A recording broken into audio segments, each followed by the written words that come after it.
So in opening this portion of our meeting, it's posted for 6 p.m. Our new business, we will be conducting a public hearing on the proposed town bylaw, and that will be held here now at 6 p.m. We'll be reviewing an amendment to the town code by adding a new bylaw defining the appointment, the duties, and the responsibilities for the town administrative position.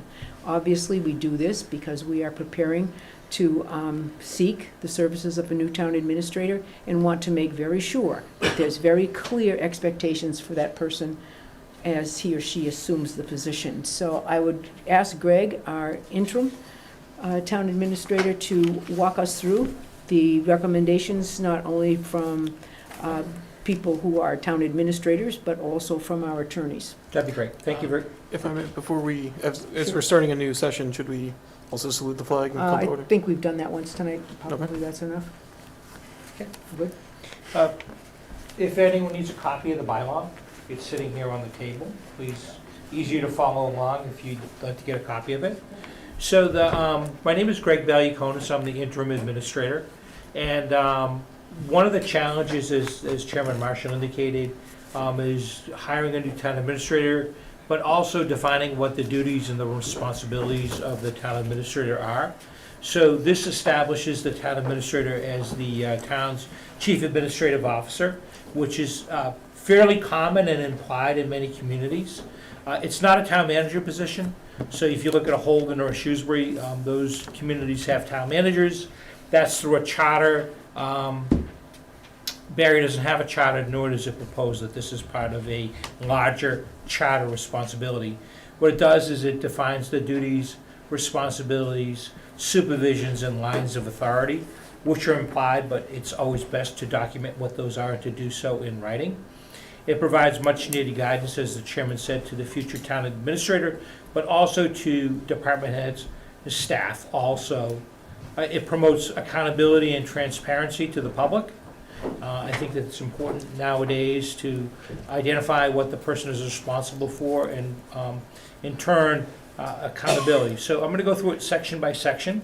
The first section, and the reason why it says Chapter 7, the intent is to locate this within the town code. So Chapter 70 happens to be a section that's open. There's no particular relevancy as to why it's 70 and not a different number. It's just a number that was picked because it fits conveniently into the code book. So the first section deals with the appointment, the annual review, and other activities. The person is to be appointed for no more than 3 years. Some communities have a 5-year term. Some communities have an indefinite term. This provides that the person would have a 3-year term, of which their first 6 months would be a probationary period. It defines that they're to be appointed on the basis of their job skills, education, and administrative qualifications. There is no residency requirement. So if you look at some communities, they define that there's a residency requirement. That's not part of this proposal. Additionally, in the first section, under subsection C, the town administrator is a full-time position, and the person's not going to be doing this moonlighting and holding a second job. If they do have a job such as teaching a course in a college, they need to come to the Board of Selectmen and get the Board of Selectmen's permission to do so. So you want to own this person and have this person's loyalties be to the town of Barre, and that's what section C identifies. Powers and duties. So it does say that the town administrator is the chief administrative officer of the town. The Board of Selectmen is the chief executive officer of the town and will continue to be the town's chief executive. The Board of Selectmen and the town administrator are a partnership. The town administrator does not stand alone and independent of the Board of Selectmen. So the way that it's written is that the Selectmen and the town administrator work together for promoting the good of the town. So, yes, sir. Do you mind explaining the difference of the chief administrative officer and the chief executive officer? Yeah, the chief executive officer is the person who has the authority to sign contracts. So they have the authority to legally bind the town, whereas the administrative officer makes a recommendation to the board, and the board, in fact, is the one that actually has the legal authority to sign agreements and contracts. But what power does being the chief administrative officer give the town administrator that may not have been there without you providing that title in this? We'll go through what the person does. The person's job Oh, is... no, I didn't mean the job description that Yeah. you write as a bylaw. I meant, what does the title, is there an industry standard of what the chief administrative officer means? Yeah, it's a known... That gives it power inherently just by the title itself without the description underneath? Well, first of all, there's nothing in the Mass General Law that references the title of town administrator or town manager. Those titles are, there's a common knowledge of what those duties imply, but it's up to each individual community to define what the duties and responsibilities of those positions is, either through a bylaw or through a charter process. Okay, so you're just creating the title for future reference based on what this bylaw then says? Correct. Okay. And you can, I just wanted to make sure you I can got it. decide what specific duties that person has that's unique to each particular community. Thanks for, You're welcome. sorry for the... No, not at all. That's the purpose of the public hearing. So I think I mentioned that the person is responsible under 70, Section 2. They're responsible for the efficient administration of all functions placed under their control by this bylaw, by town meeting vote, by vote of Board of Selectmen, or otherwise granted to him or her. And I think that kind of establishes the fact that if town meeting says we're going to create a bylaw and the town administrator is responsible for administering it, it gives clarity to this particular section. The person will be responsible for coordinating any and all activities for departments under his or her control. For those either appointed by the Board of Selectmen or as otherwise provided, it references the special act without limitation of Chapter 56 of the Act of 1988. So you may question what that is. That's the act that created the Public Works Commission.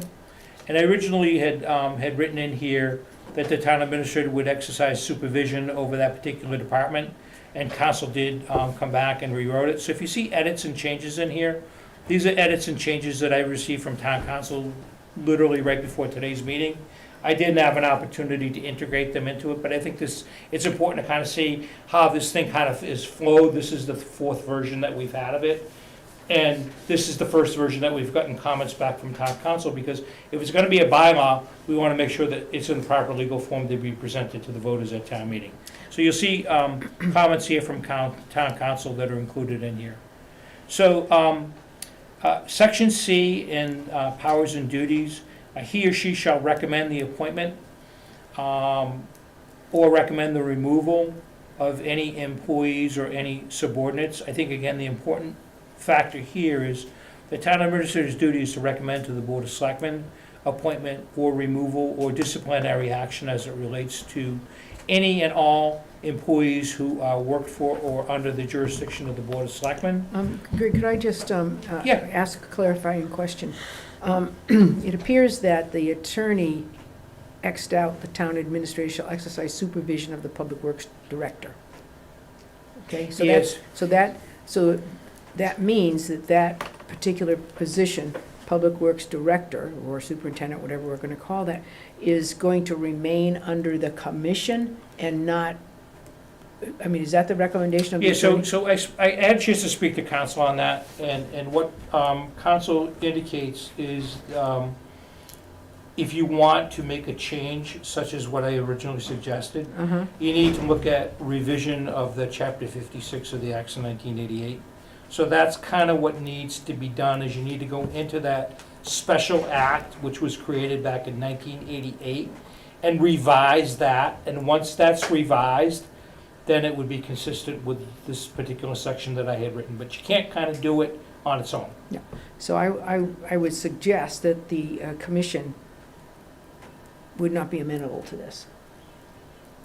Probably not. I mean, going in and making any adjustments in Chapters 56 Acts of 1988. I leave that to you, but I think that's a logical step, and you as a board have a right to decide whether that's right for the town. Well, If you decide that that's right, then you need to go to town meeting and present an article, and a separate article, at some later date, to amend that special act legislation. or is there any way to have more clarity around that?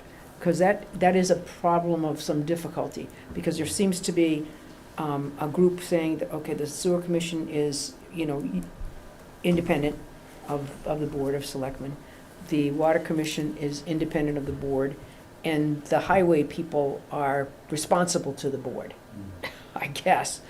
And that becomes very difficult for the town administrator. Yeah, you can see, the language that's crossed out is my language. You saw, 'Cause I tried. you saw that. I tried, Yeah, I tried. okay. And I think But it's a problem. I think you can't do it just through this bylaw, you need to go back and Yeah. amend that special act. Okay. I think I might have mentioned, the way to do that is you go to town meeting, you amend the act with a special act legislation, it then goes to the State House.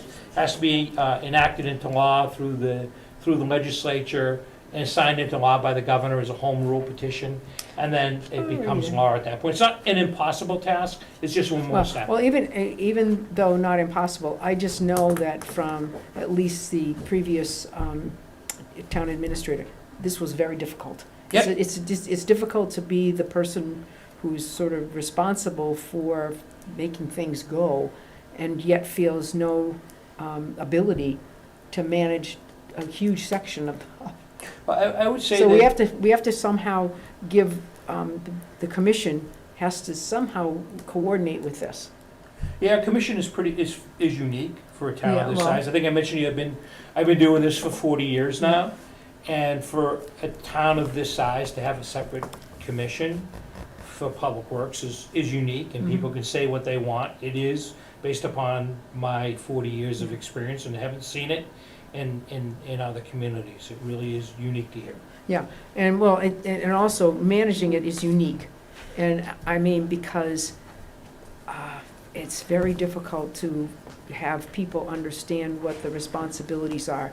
And is the commission, when it votes, really managing all three? Or is the commission just an opportunity to get together and talk about what's happening in the water group, and then the three water commissioners really take action on who to hire, how to rate set, and so forth, and really the town administrator and the selectmen have no responsibility for that. Or the same thing in the sewer situation. And then it seems that they say, oh, and then you guys, the selectmen are responsible for the DPW, which is meaning the highway, roads and bridges and such. So I don't know if that can be clarified in some way, because that commission, we have to, what is their authority? Who has the authority to manage the contracts, to negotiate contracts with the water, the sewer, and the highway? I mean, not that we have that huge a number of people, but it's very unclear. Yeah, I'm suggesting that 1980, you might want to look at that 1988 special act again, because I think in 2023 and beyond, it really should be updated exactly as you've stated. Most managers have contracts now, and I'm talking about personal contracts. So the law allows you to have a contract with your town administrator, town manager, your chief of police, your lieutenant or your executive officer, your fire chief, your town accountant. Right. So unless it says in the law that you can have a contract, you can't have one. Right. So the only way you can have a contract with your DPW director is to go ahead and amend the special legislation and to say the person shall have a contract and identify who the contract is signed by, whether it's the Board of Selectmen, whether it's the commission or some other group.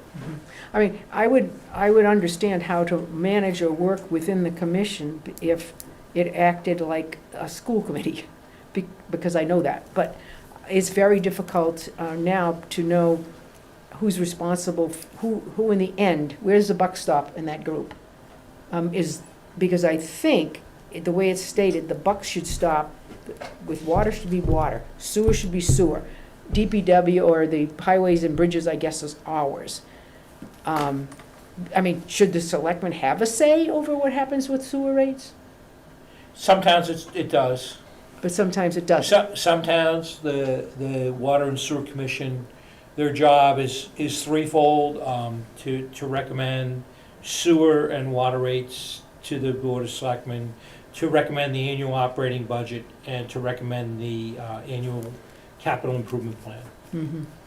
That's kind of a DPW with different things, and I say that because one of the towns I worked in, I was charged with the responsibility of trying to create a DPW, and I drafted a whole bylaw that created a Department of Public Works, and it was what I just explained to you. The selectmen have the authority to set the rates, but there has to be go through a process where With the sewer it's commission. vetted through The sewer through the group. commissions. Yeah. Well, because those people are legitimately and independently elected by the communities, I think I look at that as they have the power and authority to do X, which is water stuff, sewer stuff. I mean, that's, okay, but that's my fantasy. That's why I think this is very difficult for our town administrator to come in and absolutely know, okay, what do they have authority over? Does the town administrator have authority to look at the attendance, okay, I'm making up something now, the attendance of the people who work in the water department, and say, your attendance, Mr. Smith, or Ms. Smith, is really a problem, blah, blah, blah, or not? Is that duty and responsibility really the people who have been elected to the water department? And that's only my question, and probably doesn't have a hill of beans to the, because I would say, as a selectman, I said, I don't know who does that. Yeah, and in subsection L, Okay. if you turn to the second page, tries to address about the town administrator inquiring into the conduct of any office or performance of any town officer or employee, town agency under his general supervision, and then it goes on to address progressive discipline and actions related to progressive discipline, and then the town administrator's role in recommending actions to the Board of Selectmen as may be necessary. So I think that covers 90% of the Well, scope. well, if it's a water guy, does it? Well, then you've got a collective bargaining agreement, Yeah, which you should establish what the progressive disciplinary process is. yeah, and who does it? And who takes, okay, so we would have to work that into the individual Yeah, contract. Okay. I'm sorry to take away from, you had a question. If you're interested, I was just gonna explain some of my history when I was on the board, working with the DPW commission. And the last time we actually met as a DPW commission, I brought in legal counsel to define the town administrator's role in the DPW commission. And at that time, it was pretty much, there is no role outside of paperwork management. Pretty much. And so it is the 9-member board. Now, the 9-member board can do anything that the select board does on the administrative side. You can write an entire admin and finance policy. You can That's how write. you interpret it. No, that's how the acts allow. The DPW commission can come together as a 9-member board and come to terms and agreement on how they run their commission. And once it's approved by the 9-member board, you can refer to it and say, this is what we agreed to. Okay. And this is how we will do And the they, administration of. and they can also agree to act as separate entities. They can, and Okay. generally, historically, now this would be more of a jurisprudence because it's not written. Water runs the operations of the water department, sewer runs the operations of the sewer department, select board runs the operations of the highway department. But the 9 members act as the personnel person of authority of the superintendent. So if you think the superintendent isn't doing their job, flowing down through the water or the sewer or the highway, then the 9-member board comes together, they talk about a potential personnel issue, executive or not, depending on the circumstances and the rules that apply, and you determine if further action needs to be I mean- taken. That's how they, historically, it would work. That's your history. And without anything else written, that is how it would work, because you would have to follow kind of jurisprudence. Until something is done differently, you don't just make up the rule again. You gotta follow the history and keep doing it that way until you come to the table and get the other 6 members that aren't on the select board to sit and say, this is how we would like to do it. Does this make sense? And even if you just get an outline, a skeleton of that, you got something to build Well, off. the only concern that I have is getting a new person and having enough specific information and understanding amongst all employees and personnel as to the operational responsibilities of this person. Not only That person's role response, as a liaison with the Yeah. DPW commission and. well, from your perspective, yes. By the laws that are currently written, that's the only authority that person has. Well, as I said, That's As I said, legal. Matt, this is your history, and I'm happy to hear about it, but I want to, I know, I'm just suggesting you don't need to say, I'm saying it wrong. I didn't say you're saying it wrong. I'm saying that that's your history. And the history is important, as you pointed out, but it doesn't I necessarily. was just trying to describe the path forward. Okay, appreciate it. Talk to your other members and create some policies you agree on. Moving on. Greg? Thank you, Madam Chair, board members. So if you look at section D, D talks about the town administrator having duties with the town's personnel system and the personnel manual, which has been adopted by the Board of Selectmen. And it talks about the specific role of the town administrator in establishing the plan, reviewing collective bargaining agreements, including recommendations for personnel rule changes, annual performance reviews, et cetera, et cetera, et cetera. So those are all here, and I would only add that any reviews or requests for compensation and classification requests need to go through your town administrator, who's your personnel director. That's what your personnel policy defines. It defines your town administrator as your personnel director. Second page is just some bullets that are you can read them on your own, and I'm not going to go through them in their entirety, but it does talk under section G that the town administrator is responsible for implementing votes of town meeting and any requirements under bylaws. I think it's important because there's so many things that are going on with town government as they relate to open meeting law, public records law, procurement laws. You need to have someone who has knowledge in charge of those areas, and that's what section G provides for. Section H talks about the municipal budget and preparation and submission of the annual operating budget and proposed capital outlay program. That's done, but this consolidated and establishes the town administrator has a central role in that process, which is important when you're submitting a single omnibus budget to town meeting. Section L talks about, I've already talked about it, which talks about the duty and the responsibility of supervision. It talks about the progressive disciplinary process and recommending actions that may be needed for the Board of Selectmen as they relate to discipline and such. Again, I just point out the fact that in many communities, your town administrator has that authority. That's not the intent of this bylaw. That was L. L. I think potentially progressive discipline in accordance with the approved personnel policy might be a better, because otherwise you're giving them the ability to make decisions outside the approved personnel policy.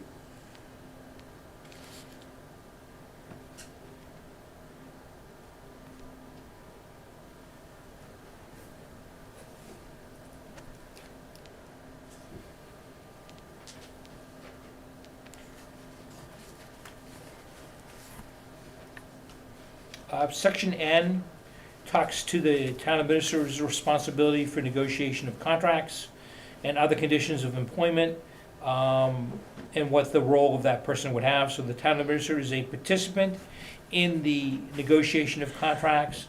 The Board of Selectmen is also a participant in the negotiation of contracts. Again, in some communities, your town administrator is responsible for negotiation and presentation of contracts to the Board of Selectmen without the Board of Selectmen's assistance. And in the case of a town manager, many times your manager has the authority to execute collective bargaining agreements. And again, that is not the intent of this, is not to create that type of system. Under N, when it says the town administrator shall serve as a designee of the Board of Selectmen for the purposes of blah, blah, blah, that is the 5 town boards of selectmen have to get together and they vote a person.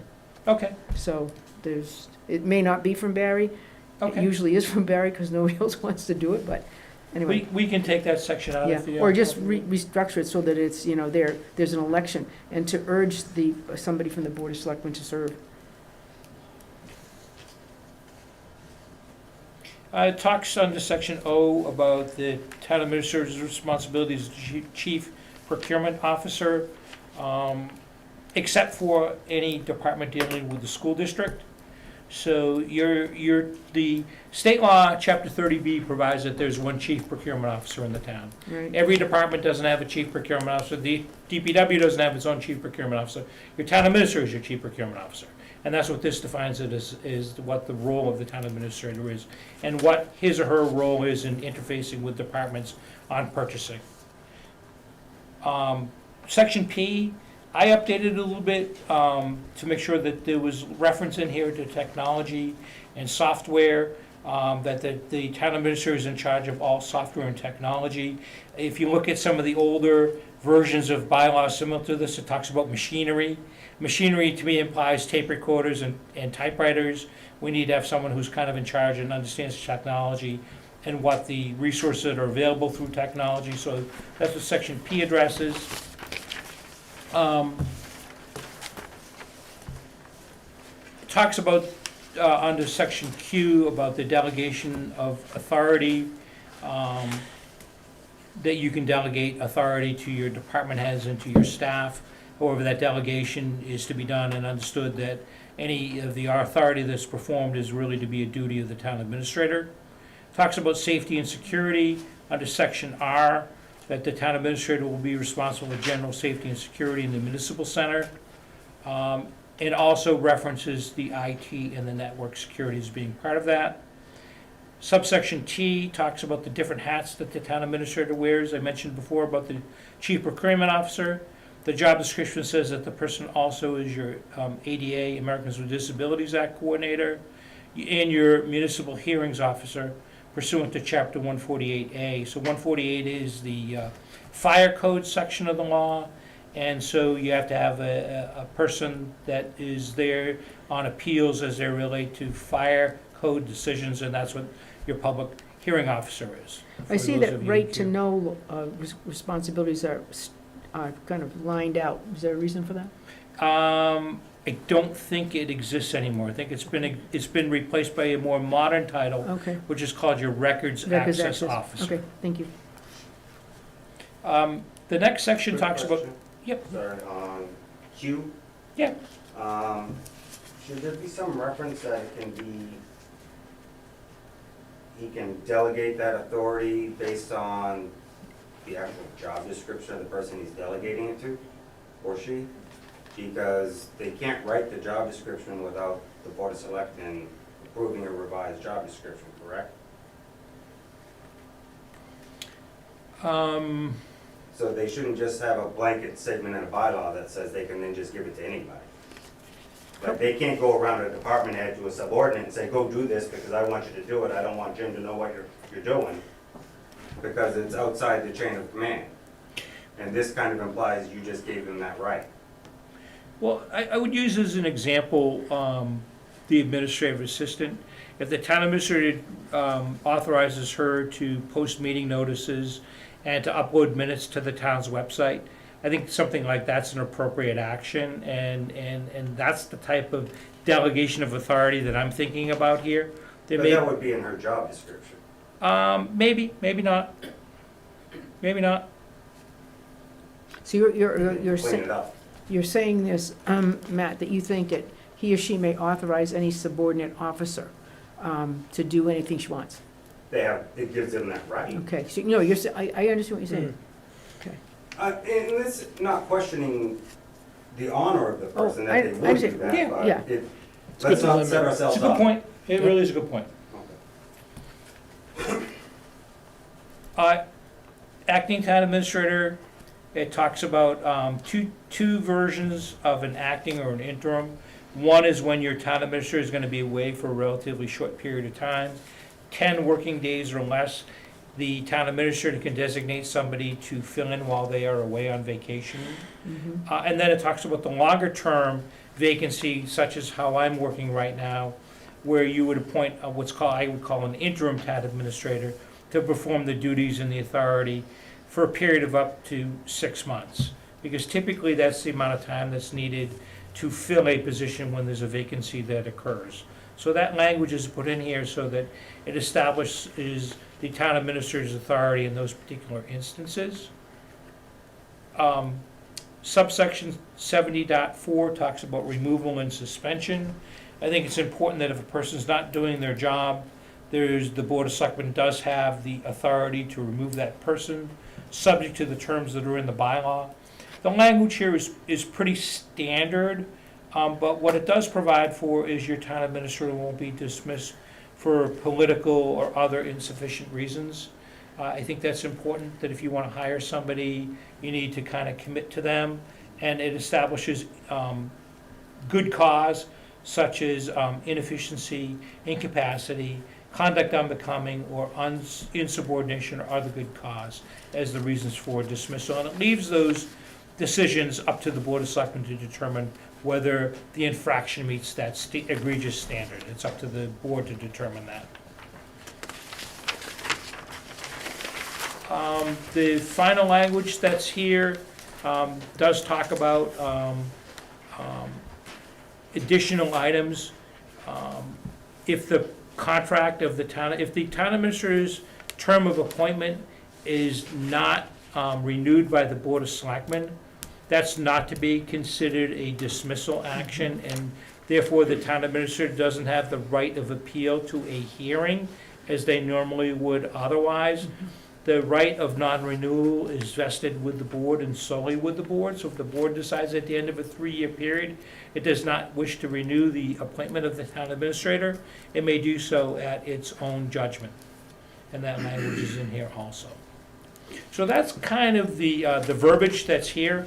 And again, the intent of it is to bring an item before a town meeting, which I think is important for the town to understand. In 2023, it's important to outline what duties and responsibilities and accountability there is, and that's what this bylaw attempts to do. Matt, could I ask you to provide a synopsis of commission stuff that you are familiar with as far as who did what and what, that would be I'll great. write it up and I'll send it. Perfect, because that will give us an opportunity to, include some of that into the board's work. All right, Kathy? Since I was there 35 years ago, Oh, that's right. and I've been on the board for 40 years for the sewer board, I can certainly put something together and Great. give you a piece of paper just to let you know.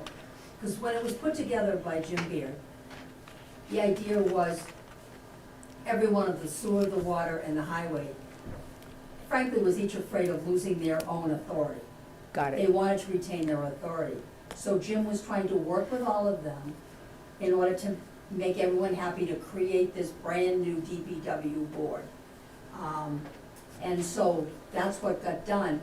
Jim's intent was, and which we never did, to make it more feasible as the years went on, to make it work better. Because frankly, for most of it, it has not worked well. It needed to be updated, it needed to have everyone from the DPW working much better with the whole town. And in fact, that has not been occurring. And I sat on that DPW board for 40 years. And I'm not saying everyone's not hardworking, I'm not saying that whatsoever. I'm just saying it would work better if we made corrections to the provision of that 1988 law and incorporated that better into the town bylaws so that everyone was working together, especially with a town administrator, to make a town administrator effective and to keep a town administrator wanting to work for the town of Barre. So between you and Matt, you're gonna give us some possibles. That's great. Thank you. Just a couple sure. quick notes on, Yeah. one whole job. For 70-3A, I was just curious why the town administrators designee while temporarily absent. It takes 10 days before the select board could say that they don't approve of that designation. I get it that maybe they can designate or submit a recommendation, but why would the town administrator have, when absent, all of a sudden have a 10-day wait for the select board to say that was a bad decision? This person doesn't know what they're doing, and just because you did limit somewhat powers and duties, not admitting of delay is a very vague way people can make sure things get done if they want something done during a town administrator's absence. Oh, this can't wait. and all of a sudden something lands on the desk in this interim. So again, why give that ultimate authority to the town administrator rather than say, yes, they'll make the recommendation, and most select boards are gonna say, okay, that sounds great, I don't even wanna think twice about it. But if they see someone that got designated, they're like, whoa, they have the ability to step in and say, we think we need to do something better. And then in Was there 70-4, that whole section I'm a little confused by because it's generally negotiated within the contract for the town administrator. And by putting it into a bylaw, you don't allow yourself every 3 years to revisit how that's done, to see what's better for the town, see if any new state laws have changed how you are allowed to do that. And therefore, writing it into a bylaw can turn it into a mess. Well, I think we'll have our attorney take. So take a I'm look just at putting, you're right, I'm not suggesting don't do it, but just No, I just think, I agree with what you're saying, and I understand. The language to me is very, very familiar in public world, you know. But our attorney will be looking at that. But please, if you guys could give us some of your thoughts, that would be very helpful. We certainly will put them into the conversation with our attorneys, and hopeful that we will create an even more powerful document for hopefully, our new town administrator, whoever he or she may be. One last comment. Why is this a bylaw versus just a job description that goes into the file and is now just what you tell everybody and it's your standard to live by?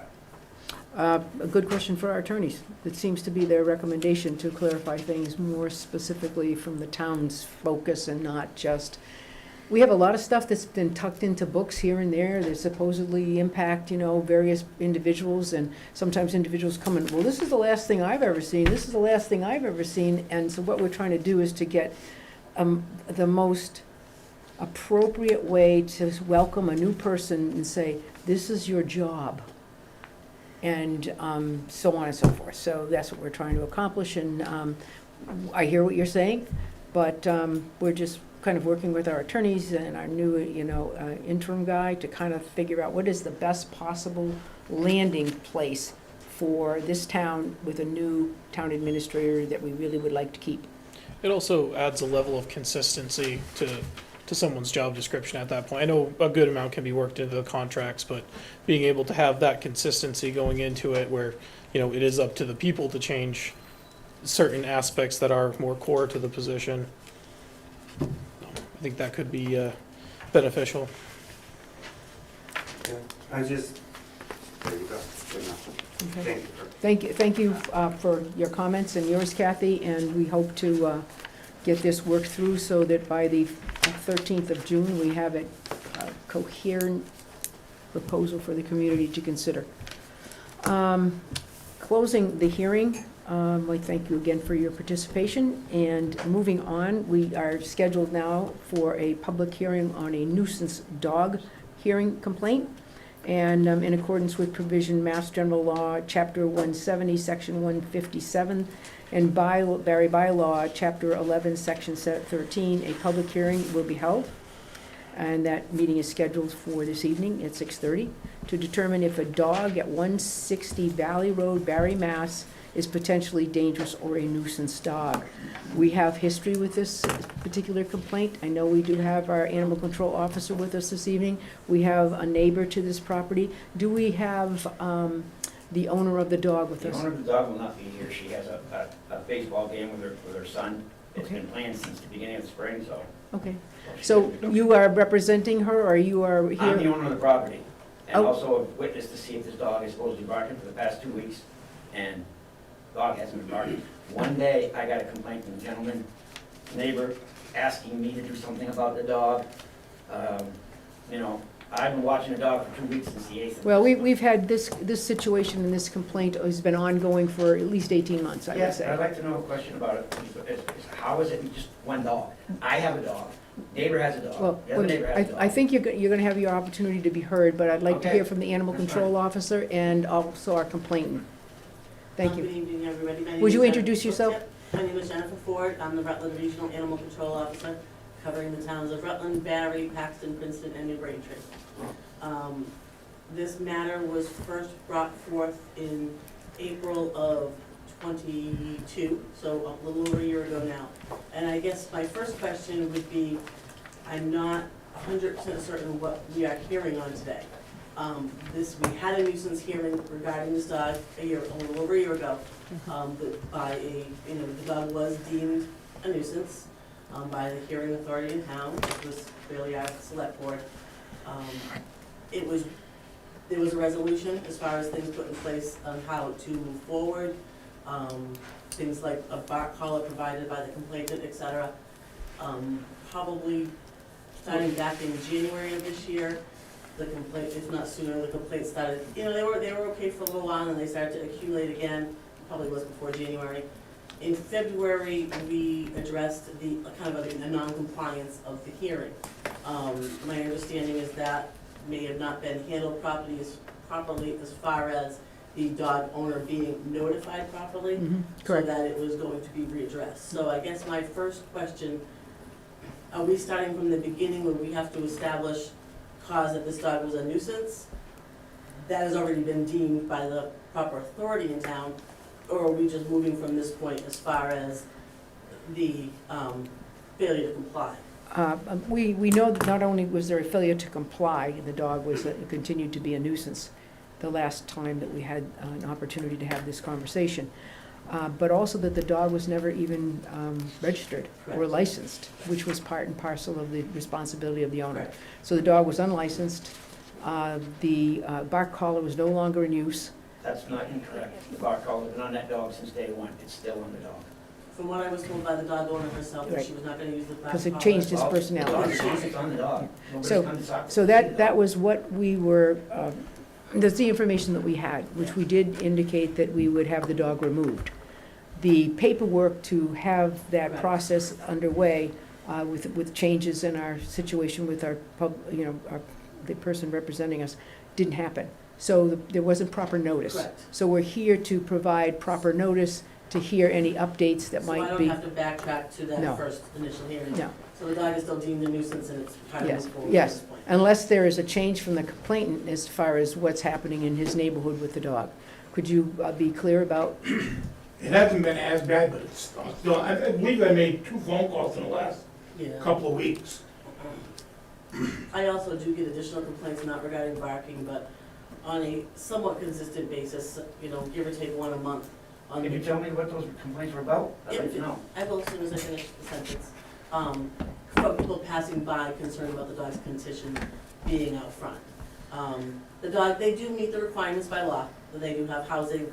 The dog normally has water, but it's not housed in the most humane and Explain that, please. Explain it. wait a minute, the thing that I'm sorry, I just have I'm to, hearing complaints, but I'm not hearing listen, any listen. reason why. Your problem, my problem with you is, you're not the owner of the dog. I'm the owner of the property. It doesn't matter. You're not the owner of the dog, because that's why we're here. It's not about your What if I tell property. you the dog is now mine? And I'm, Well, then you would have to get it registered like ASAP. not registering a dog in this town ever again. Okay, And well, I'll tell you why, because this is me, not her. Last time I had a dog when I first moved into this town, your dog officer at the time seized my dog illegally, forced me to have her fixed, and she died from cancer a week later. Being told that, this I will this never has do that nothing, again. this has nothing to do with this issue. This is, It's And the about a fa- dog If registering a dog in you town. provide me with no documentation that you are here to represent the owner of the dog, therefore, I understand you're the owner of the property, but the owner of the dog has been given special, certified letter that has not been picked know. up, asking Well, her that was to, picked up. I signed for it. well, I signed for it, handed it to her, and she got it. It was in my mailbox. okay, well, at any rate, she's decided not to attend the meeting. She's not decided to not come. You didn't ask me the reason she's not here. Well- You're assuming and making judgments before you even Well, find out. well, My without, daughter gave me a letter and asked me to give it to you people so you can read it. She's not gonna come here because of her anxiety issues, and she doesn't wanna come here and basically be like a witch hunt, because you're already deciding the dog is the way the dog is. I've been watching this dog for the past 2 weeks. We've been outside working on the property, and that dog has not barked once. Oh, I'm sorry, maybe twice. The whole 2 weeks I've been watching that dog. Now, I don't know how a dog can be a nuisance one day and then be not a nuisance for 2 weeks. And the only time that dog is really barking is when I have a neighbor who's yelling across the street at the dog to shut up. I mean, well, he's that's- barking, that's why they wouldn't be telling him to shut up. that's the antagonization of the dog. Sir, it's not your dog, you don't own the dog, so the person who owns the dog has failed to attend. She's failed to provide written notice that you would be her representative. So therefore, I appreciate you being here, but you really don't have a substantive, I love that. I get to come in and talk to people, and I get shut up and pushed off. anyway, This is why the town doesn't need anything. okay, anyway. So the bark collar didn't work. I mean, I think it did work when it was in use. She was told, from what she has told me, she thought that the bark collar was changing the dog's demeanor, and that her parents who live in this had also mentioned to her that the dog's demeanor was changing due to the bark collar. The reason she does not license her dog is because her parents have told her that it would give me the authority to make medical decisions regarding her dog. I've debated that with her, many times, telling her that's not the case. The complaints regarding the dog's living conditions, like I said, they do probably meet the bare minimum of the state standard, but the dog's not living his best life regardless, which is part of the barking problem. He is a very high-drive, busy combination of breeds, and he is tethered for more hours than he should be. The state law is 5 a day. I'm pretty sure they go over that, but because I don't sit there for 5 hours, 6 hours a day, I can't prove that. And he just doesn't have a whole lot of outlet. So the barking is frustration, I believe, on the dog's part. And because nothing else is changing in his world, the barking doesn't either. Do you have any other comments? I know the complainant, I think she pretty much covered all of this. okay, so the barking continues and, Yeah, I mean, I called up until maybe a week and a half ago, or 2 weeks, I mean. Okay. I don't mind the dog that barks once in a while. Right. This thing goes on for hours at a time. yeah. Any comments? From your perspective, has there been any substantial improvement as the dog's, transitioned out of puppy age to more of a dog age? No, in the beginning, I think because of use of the bark collar, there was some improvement regarding the behavior, but as of now, I think we are slowly reverting back to the original behavior. And again, yeah, the dog is aging, however, the needs are still not being met. And you have a dog that is essentially probably crawling out of his skin there. So the barking isn't really related, I don't think, to the age as much as a frustration level. I mean, it's a busy street, there's a lot of people that drive by, that go by, they insist on tethering them out front. I was told they can't tether them out back because the owners of the property don't want to hear him out back. So he is tethered, it's a busy intersection, it's a busy corner, it's a little busy cut-through road. So he does see a lot, and I mean, he's not a bad dog to the best of I mean, I know that at one point in time they're saying he's a little nippy, but I think again, it's a lot of frustration based, and he doesn't have an outlet for this behavior. It goes from in the house to which is not a huge house, I've been in it, to the run, which is not, he's not getting any adequate exercise, to my knowledge. I mean, they could be doing, whatever with him off that I don't see, but I think he's just very frustrated, and I don't see that improving with age.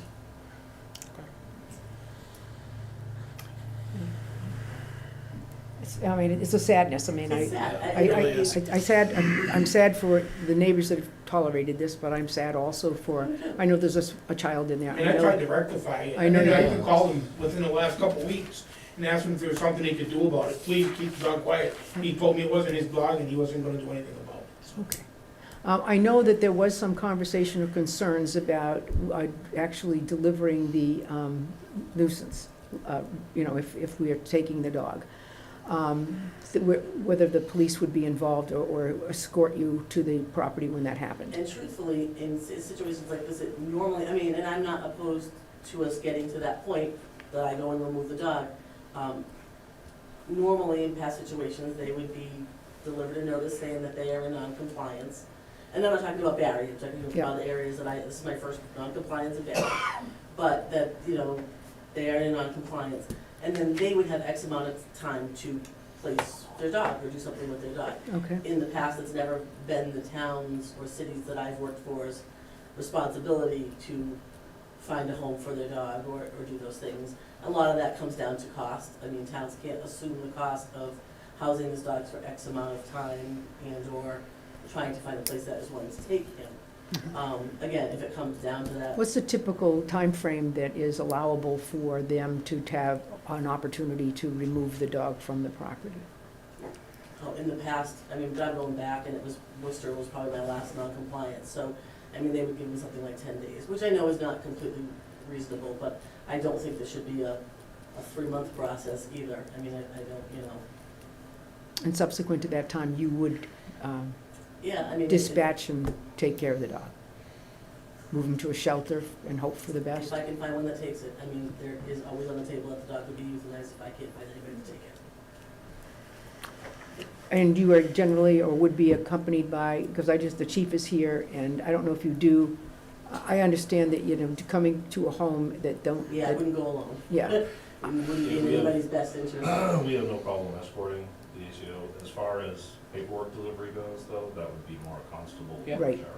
Right, And again, you run into the problem that you are now, I mean, again, I'll be happy to do whatever is needed or requested, but to physically drag a dog out of a home agreed, with a woman and a child and a I agree. gentleman, and now you're talking a dog that's probably acting in a pretty aggressive manner because he's not happy with the whole situation, and you're getting into rabies polls, and Yeah. I'm sure they're getting into scuffles, and Well, my expectation is we have no data on any kind of vaccination pattern for this dog.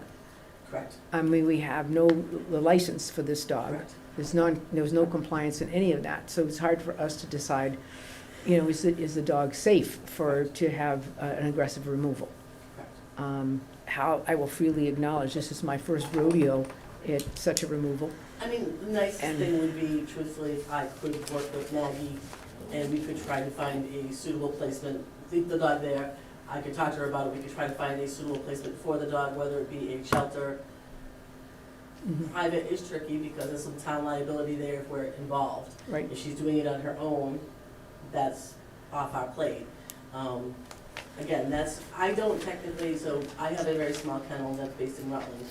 And we do not adopt out from the kennel because we do not have an adoption policy, because it does open any Yeah. individual town up for a lot of liability when you're taking this dog and you're saying, oh yeah, it's adoptable, here you Yeah. go. Then you're not doing all the temperament testing and other things that are involved.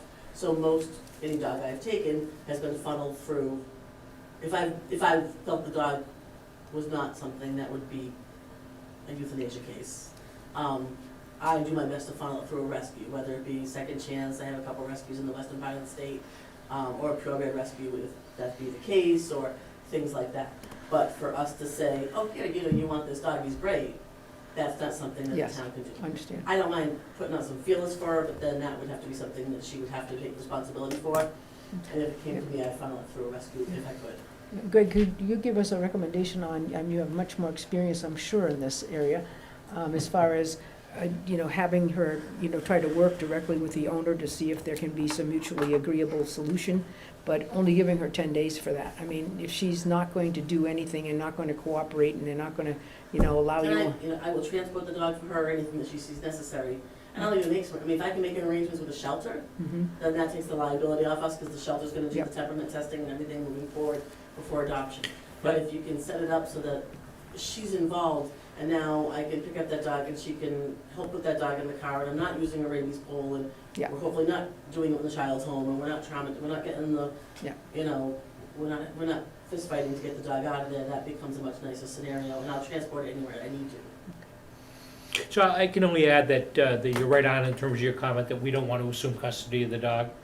I worked in a community that did, and the dog became a permanent resident of the town's animal control shelter, and I'm talking about for a period of several years. Oh, yeah.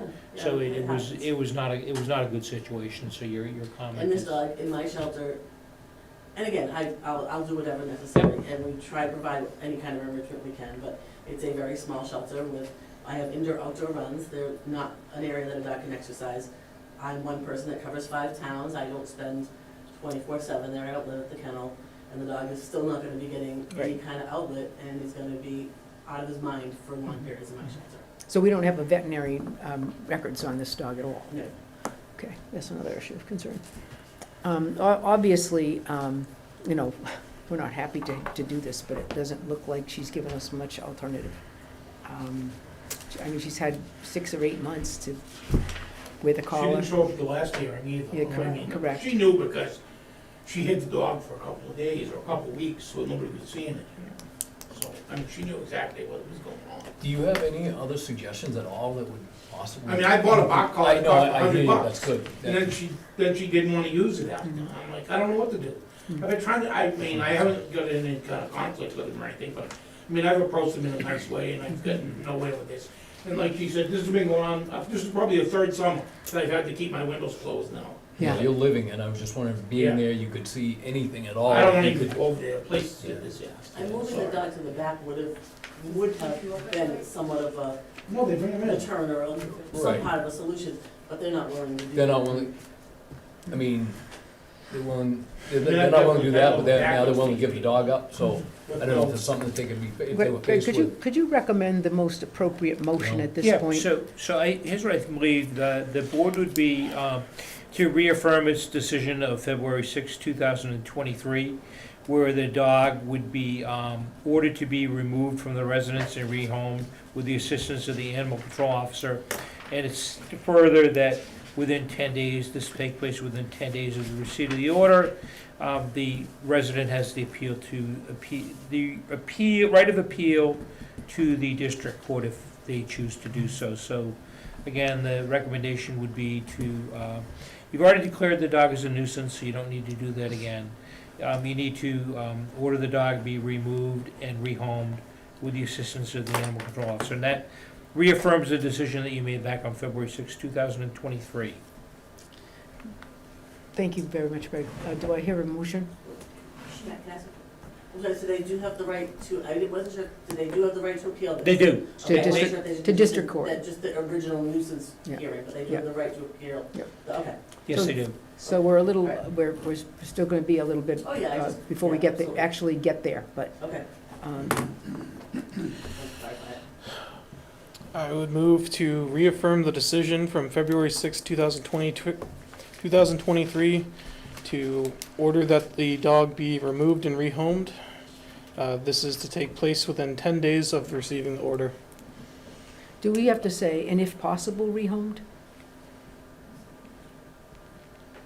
I mean,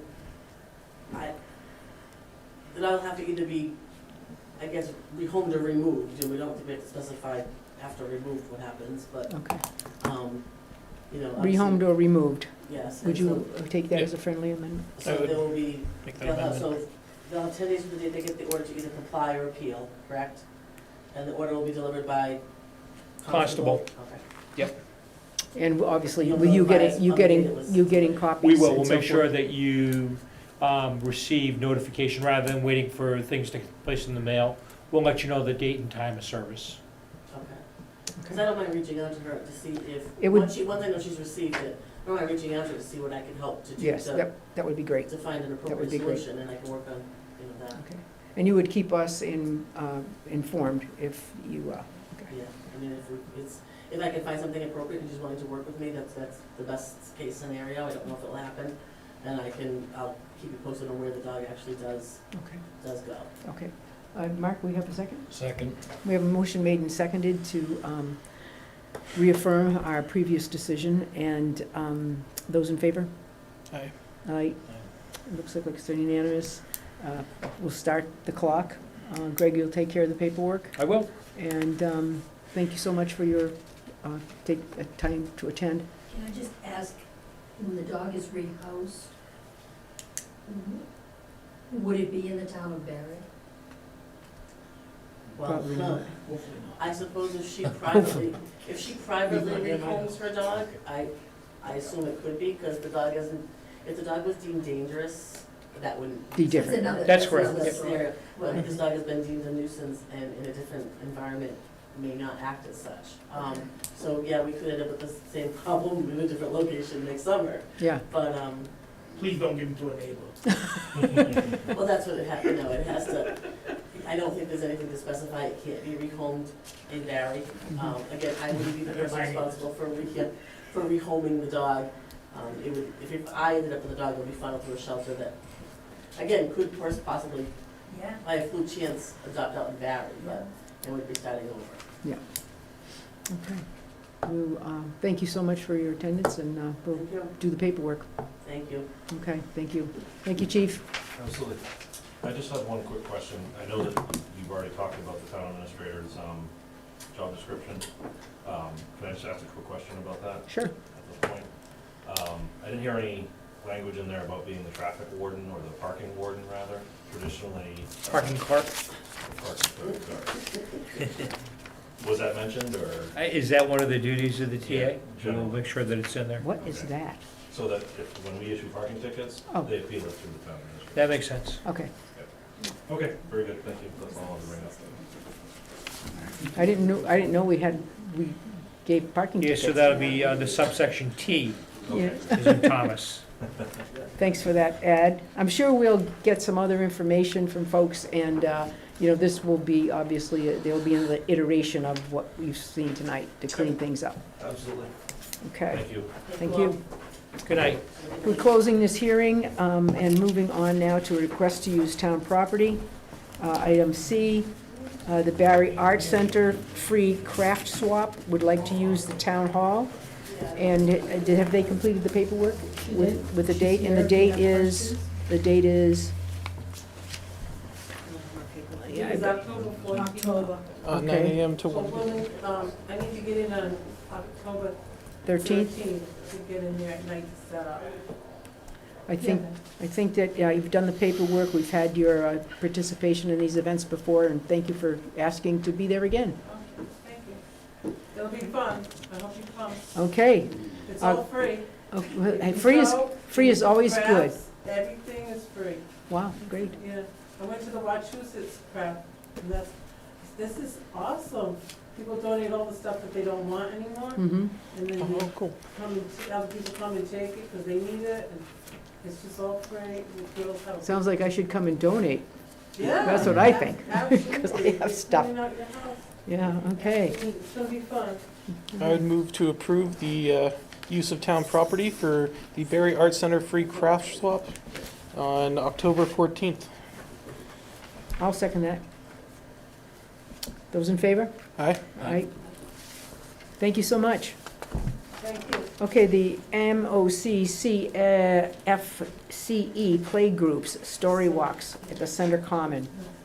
They're Dear, in the process Muxies. of moving to, where the barriers that used to be in the basement, there was a, okay, so, in the meantime, they had these events already scheduled. for using the town hall? Where Common they mostly. originally are now, they had space, but they don't have it where they are now, so while they're in the midst of moving, they wanna have it on the common. On the date? Like- Yeah. What date? It's on, listed on there, they have like July and August, I believe. Is it- Yeah, a few craft dates on swap there. is there.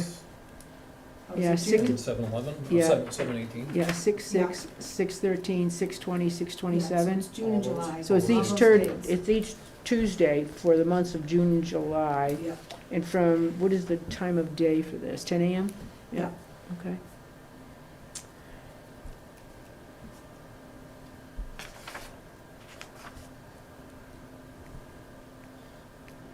Anyone have any other questions for that? Nope. We have a motion to approve? I would hold off on making a motion myself because of You're- my involvement with Mock. Okay, so you can abstain, I will, yeah. and Mark and I will take care of this. I would As a I would move parent approval. leader.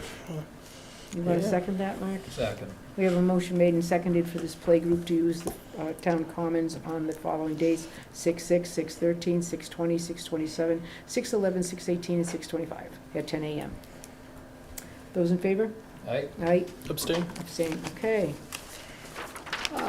Let's see here, moving on, personnel wage authorization for Emily Walker to change.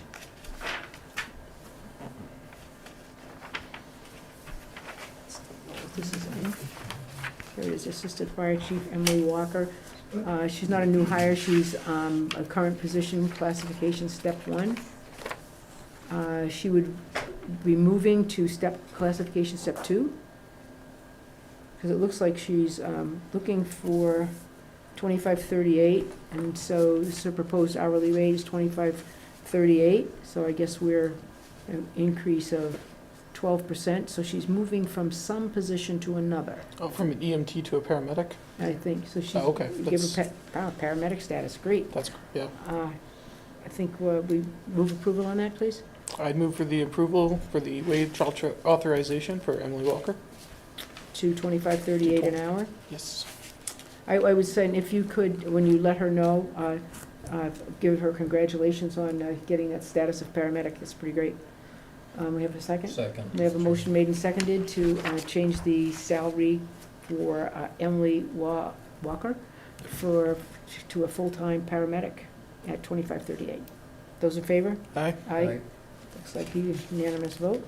You, How two pardon? fifty, do you have the 250 on there, right? I do have the For the event? 250th stuff, Okay. yeah, coming up, right? What's that? Coming up. Yeah, it looked like. You know, jumped the over. clowning for kids agreement? Yep. Yeah, Yes. okay. We've got clowning for kids. This is, the amount of the contract is $4,500, dated for, the event of the date would be 9/21/23. Okay, that will be this fall. That's the approval to pay the deposit. Yeah. And we're gonna pay a deposit of, we have to really help people get better penmanship. And I don't- Yeah. Well, 50. Yeah, $1,250.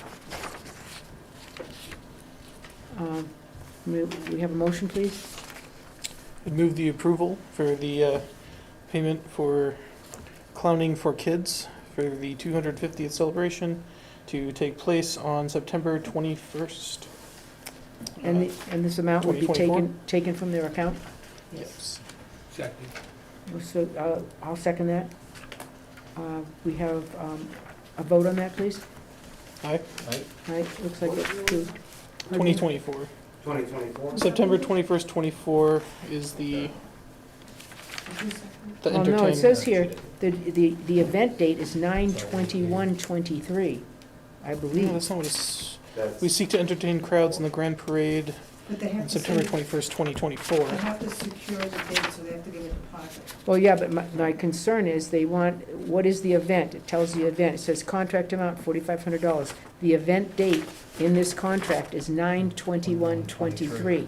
That's right. Okay, so You're the reading date from is the different contract, from. he's reading from an agenda. So Yeah. do they really want it 9/21/24? So the letter from the Clowning for Kids organization has it as 24, but then their contract has it as 23. Yeah, I So think it's it's listed as supposed to two be different 24, do you dates. think?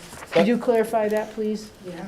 Yeah. Because my guess is that if it's supposed to be right around the time when the events are really happening, it would be the 2024. Yeah, I know they had events right into September of 2024. Yeah, that's what I think. But I And that's what's in the cover letter for this contract. Well, this could be one of the events upcoming, but somebody's got to straighten out. It's either Clowning for Kids has the wrong date. No, Or Clowning we- for Kids put both dates in. Oh, okay, so Clowning for Kids is their mistake. We just have to make sure we clarify which it is for. So I would withdraw my motion. We We want, didn't vote on it, so. Yeah, yeah. I'm just withdrawing my motion. Withdraw for now, have them give us the appropriate date so we can vote it for him. Thank you. Okay. I know under other, Sam Lipson had asked to be on the agenda. We placed him on the agenda, but he's unable to make it this evening, so we will move on to the approval of minutes. Approval of minutes for May 1st, 2023, and that would be for The distribution. open session, yes. I'd move for the approval and release of the open meeting session minutes from May 1st. Second. We have had a motion made and seconded to approve and release to the public the board's meeting minutes from May 1st, 2023. Those in favor? Aye. Aye. Looks like a vote. We also have an executive session for the same evening, which is May 1st. These are not for release at this time. I would move for the approval of the May 1st executive session meeting minutes for approval but not release. We have second. Abstain. We have an abstention, but a second. I will second that motion to approve the executive session minutes of the board's meeting on May 1st. Those Aye. in favor? Aye. An abstention, right? Okay. Town administrator report.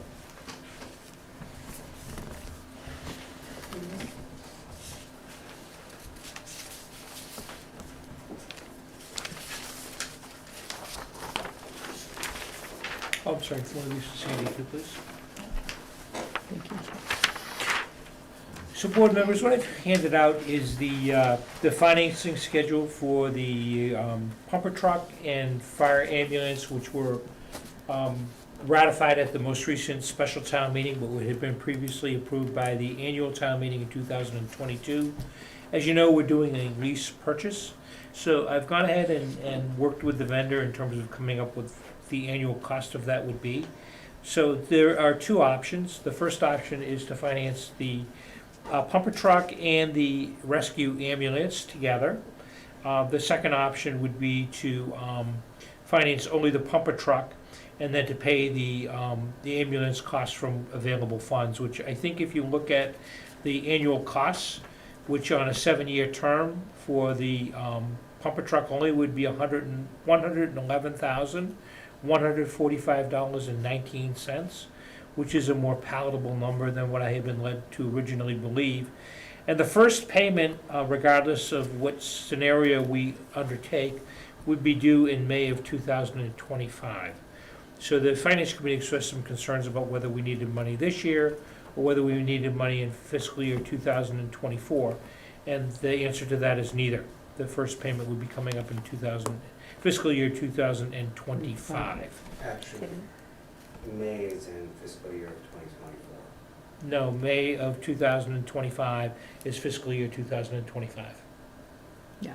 The fiscal year ends Oh, on June 30th. Yeah. We're going into Yeah. fiscal year 24, I got myself, That's all right. We always, I thought you were saying there were 2 years. No, no, before no, that, no, and I no, go, no, oh, wait, no, no, no, no. We all- Thank you for we all- correcting me. we all do that. Yeah. Trust me, the fiscal year is always a challenge for even myself who's been in the book. So I think, Madam Chair, as we've talked, I think that the best option would be to proceed with I agree. option number 2 I agree. and do it on the 7-year Yeah. pay down schedule, and there's the dollar amount that we have going forward again at $111,045. And when we talk about the annual town meeting warrant, I've got some ideas in terms of how we can fund that Right. $111,000 going forward. Are you seeking a vote on this? No, this I don't evening? need, I don't need a vote of the board at this time, because I'm not asking you to approve the agreement. We need to provide the financing entity with some additional information.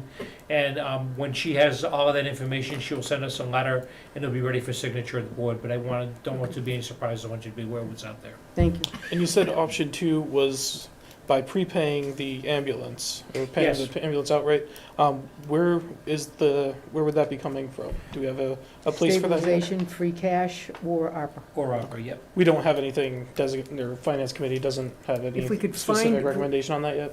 Okay. If we could find out from Spectrum or Charter any day now, what we possibly could do to get those homes that are not yet serviced, that would really let us know. We have approximately $1.2 million in ARPA still available.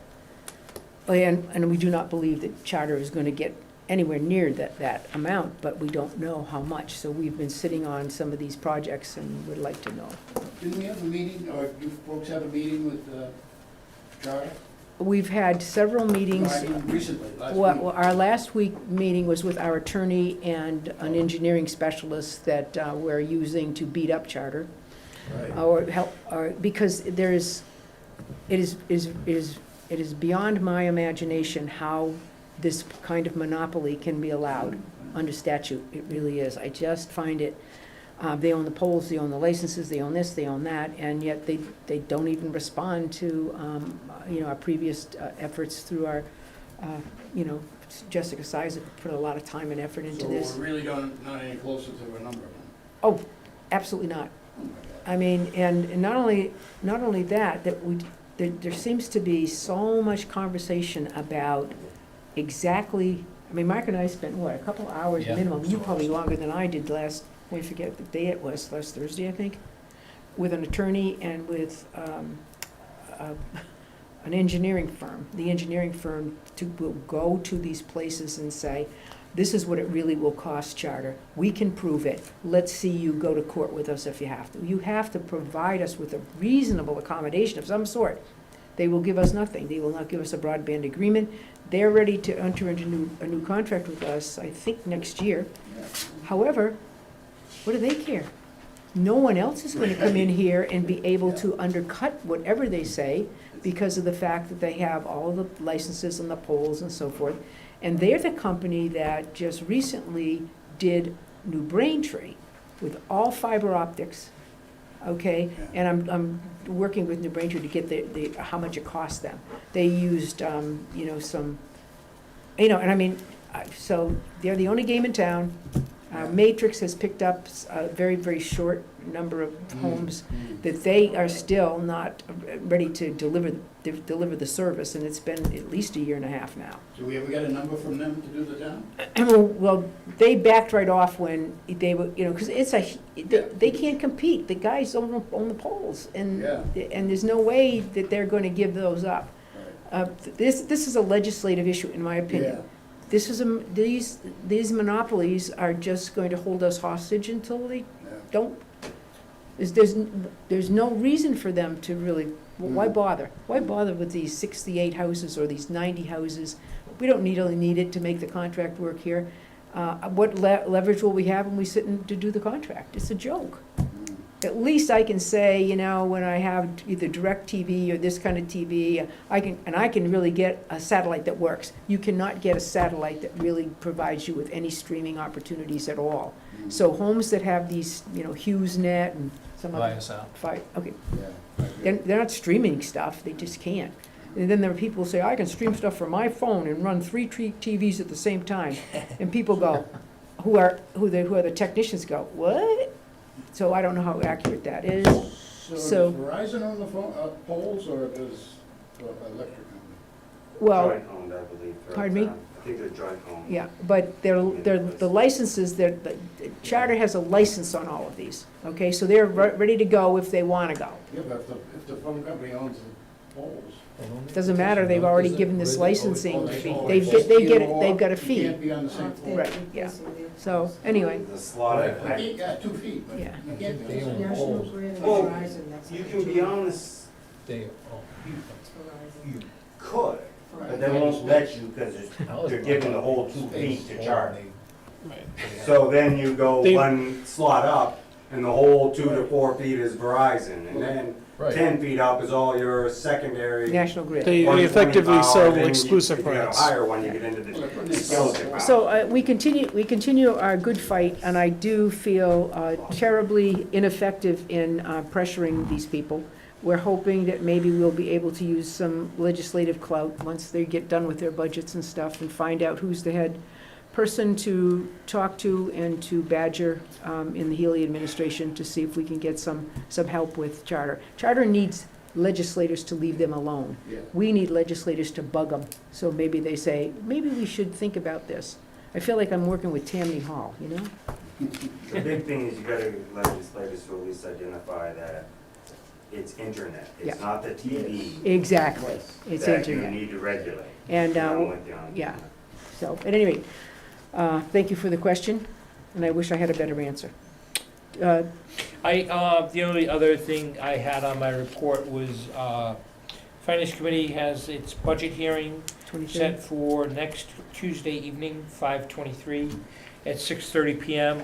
I'd like to make additional comments, but I have a substantial number to make under your old business, annual town meeting and warrant. Okay. Excuse me, and budget, which I'll Okay, fine. talk until you Is tell that me at to the shut senior up. center? Yes. Senior center on 23rd. Okay. Correspondence, Charter Communications 2022 Financial Report, National Grid's selective foliage treatment. I mean, I don't know if we want to, read that into or just indicate that we have receipts of Charter Communications 22 Financial Report, National Grid selective foliage treatment. Their financial report, I would say, is going to be available in the Selectman's office should any member of the public like to take it and, review it. I will also indicate to the library that we would like them to put that available to the public of the library. So the library and/or Selectman's office, Sandy will have copies if anybody would like to review that information. The National Grid selective foliage stuff is, again, information that we will have available at the Selectman's office and at the Barre Library. It may be of interest to some folks as to what their challenges are. They have a lot of stuff, rights of way, pass through your municipality. If they are near your home and going to do any of this, they have already visited you. If they are going to be doing this, they have already visited you and provided you with this information. I know they provided it to me as a person's home that they are going to be near cutting and doing. So, just to let you know, we will provide you with those documents. They'll be available to you at the library and also at the Selectman's office. Moving along to public comment, if we have any public comment. We did miss select. Matt? Are you guys doing the review of the warrant articles tonight? Yes. Okay, I didn't know if I, Yeah. some of the We have- agenda items, so and I'll we- just be patient on that. Yes. And select board reports, Oh, we just do that first? I had one other public comment. Oh, sure. And this is just more looking at the generalized concept of open meeting law, agendas, and when meetings get posted in locations. I did notice there was a conflict for this room at 5 o'clock up until this morning. And then the Board of Health got relocated to another place in the building. Moving the location of the meeting in less than 48 hours, even if it's the same address, does seem a little not following the intent of the open meeting law. And I'm just curious what your thoughts are on that and adding agenda items with less than 48 hours.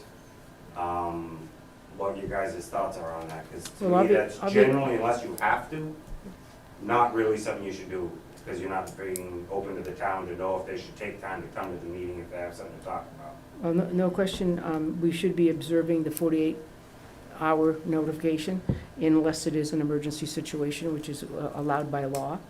As far as moving a room in the same building, not the best use of our facility perhaps, but certainly something where we can redirect people very easily. I don't believe that would be a violation of the open meeting law, handled properly.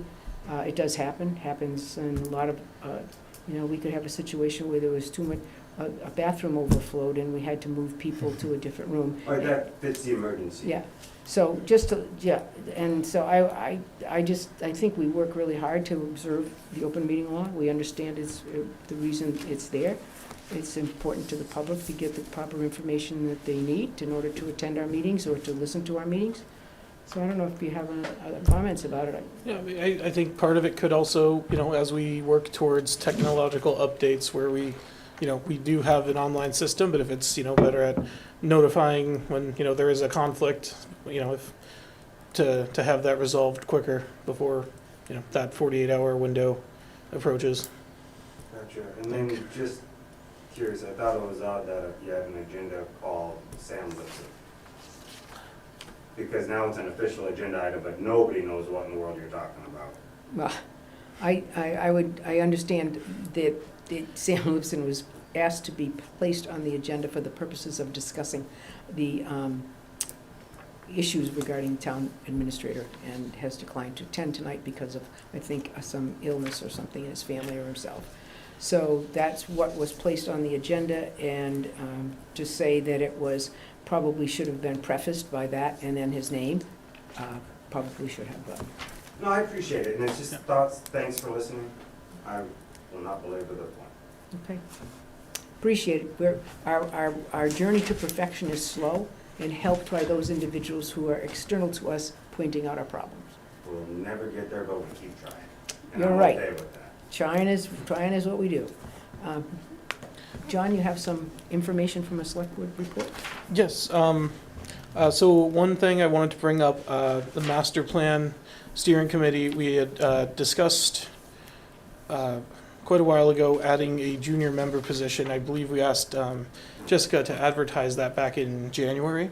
And I believe there's actually some interest in Yes. it now, but I don't know that we properly made it a position, what the role should be and how we would appoint to that role, where it's not a position that we've had on a board or committee before, to my knowledge. So I think that's something that we need to take up and address shortly. Do you think it would be best for that to be a general kind of thing, where we say a junior member, or do you want to have the master plan group actually grapple with this? I think it would be better to have something established and consistent for boards and committees within the town going forward.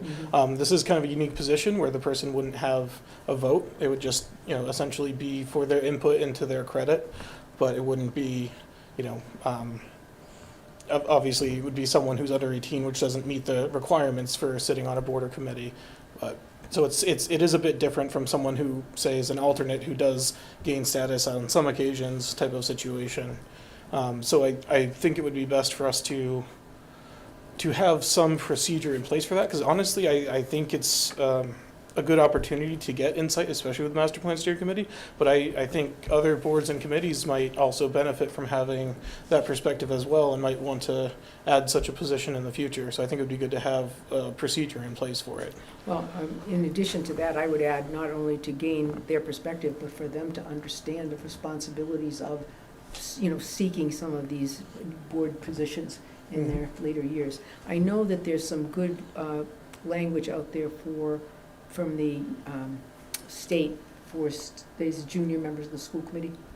So maybe I can get somebody to send you that, and you can maybe look at that, see what we can.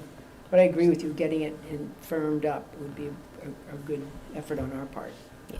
We may not get a lot of students that'd be interested, but you may get a lot. You would find it very interesting. Yeah, I do understand there is someone interested in it now. Yeah. So. Master plan, I think. And the master plan, Yeah. yes. Yeah. Because we advertised it, but we never quite fully made it a position, to the best of my understanding. So it's a little complicated. Okay. But I think that would be good. Are you going to take a lead on that, John, or do you want me to just pass you over some stuff? Sure. I think that would be fine. I'd like to try to keep things separate a little bit with master plan, what I'm doing Okay. for that committee and this committee, but I think that as a general thing for all boards and committees, I think that would be fine. And then, So as far as actually making the appointment, I would abstain, but, for creating that system for the town. which is what our next step is? Yep. Okay. I think we've already had the conversation about, because we've posted these jobs, so we probably don't need another vote to create the criteria. For a junior Yeah. position? We did advertise it, I'm not sure, in theory, we may be able to make that appointment now, Mhm. but I'm just not sure, procedurally, if we're handling things quite the proper way. That's kind of my concern, is to make sure that we have a system in place. Where we have advertised it, I think it would be appropriate to create the position, and then we would decide if we need to advertise it again or not, and then appoint to it. I think that's kind of the discussion we would need to Great. have. Why don't you think that through for us and give us some suggestions for our next meeting? Yeah, I will. Okay, thank you. And then the other topic is with the boards and committees. I had a discussion with Greg, and he mentioned an idea that's been used in other towns, where each board and committee has essentially a liaison. So all the boards and committees are divided up essentially among the select board, and we would all have ones that we can have those discussions with. We can make sure they're understood, they have what they need, and we have what we need from them. And I thought that might be a good opportunity for us to understand the boards better. So it's not a matter of bringing each board in every year, or all of us going to each board each year, but us each having boards that we're responsible for assisting, essentially.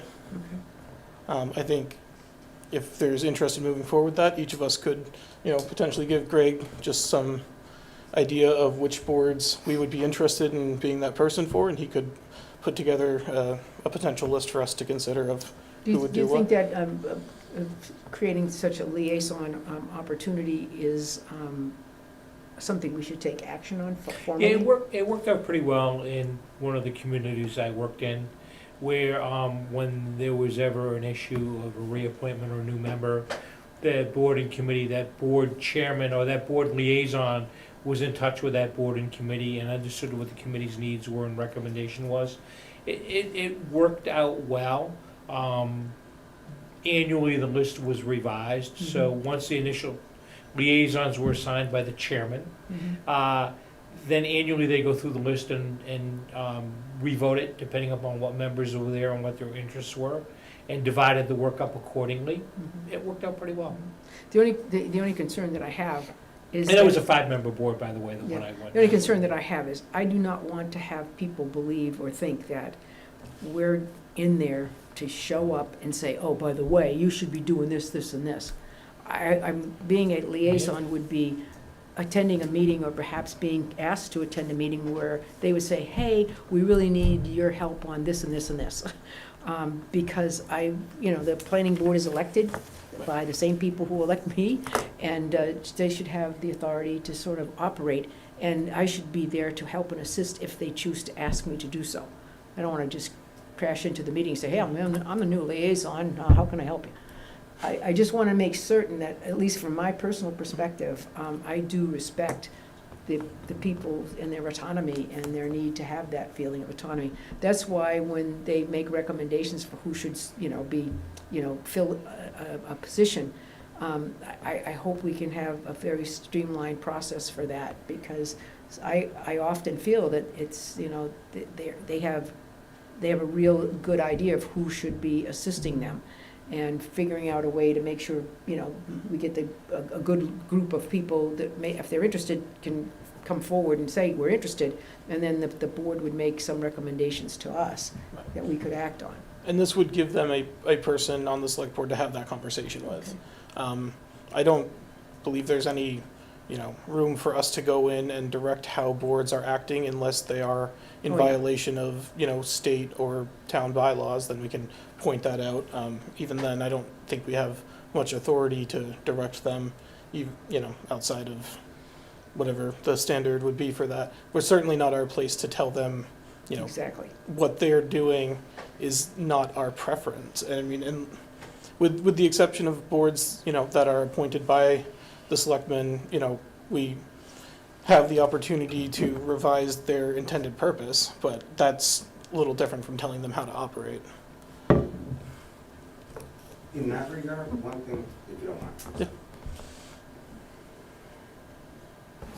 One thing that comes with the responsibility and authority of appointing people to, is also making sure they're doing that job. Right. So there is a certain role of going in and saying, are you actually doing what we appointed you to do? What you were commissioned to do. Or are you doing something that isn't really following the law, but you're getting through because nobody's watching? And to a degree, there is a certain level of, if you're the appointing authority, you also need to make sure they're doing their job, just like with the town administrator. If they're not doing their job, you're the only 3 that can get them to do the job right. And so that applies to every other board or commission that you also appoint, is they're only doing their job right if you know they're doing their job right. Well, the only Yeah. appointments that really we've got involved in a board that's elected is if there's an opening. Right, so there'd be a bit of a Middle of the distinction term. between elected boards and Yes. appointed boards. Certainly, there's a distinction there. Yeah. And that would have to be, understood by the liaison. Okay. So, if that's amenable to everyone, I think, we could each provide Greg with some of our own input, and we could get a draft of potentially, how this could shape up. Anyone, Yeah. of us could comment on, I wouldn't be able to make, meetings with this board because of the time they meet or something along those Yeah. lines, any reasons we can't, type of thing. And, and then decide if we want to move forward with it. Sounds good. Comments, Mark? You have anything else to add to the report? No, I don't. Okay. We're taking care of our correspondence, public comment, we're all set? Okay. Moving on to old business, annual town meeting and budget discussion. I'm gonna try to weave the 2 things together, because in several instances they cross paths. So 5 o'clock today was the deadline for submission of warrant articles. There were 29 articles that were submitted, 0 citizens petitions this year. So we will go to town meeting with 29 or fewer articles. A number of those are your routine articles, authorization for the treasurer to borrow, Chapter 90, hearing board and committee reports, choosing town officers, etc. And then there's a number of articles that deal with zoning bylaws and zoning regulations. You have a copy of that information in front of you, but before I kind of delve into the warrant, there's some things that I kind of want to try to get out. There's articles in the warrant dealing with 3 funding sources that we should consider. First is adding money to the town's OPEB, trust fund, other post-employment benefits. The second is adding money to the stabilization fund. And the third is adding money to the capital stabilization fund. So I'll start with the capital stabilization fund. I mentioned to you, one of the things we need to do with the purchase of the fire truck is set aside some money for those future lease payments.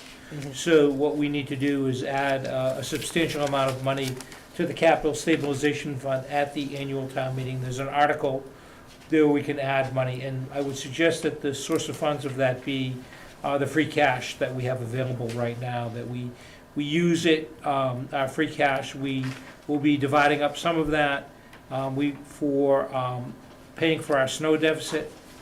We presently have a $74,125 snow deficit. It's not going to get any worse on May 15th. I hope not. And we have a request by the town clerk, because she's an elected official, we need to transfer some money to her budget. Because of some quirks in the law, we have to do it through a town meeting, we can't do it through an interdepartmental transfer because she's an elected official, so that's $1,115. So those are the 2 items that we have for free cash. And then I'm suggesting $25,000 for the OPEB account, which pays for our future post-employment benefits such as retirement cost and health insurance. What do we have in there now? I don't know.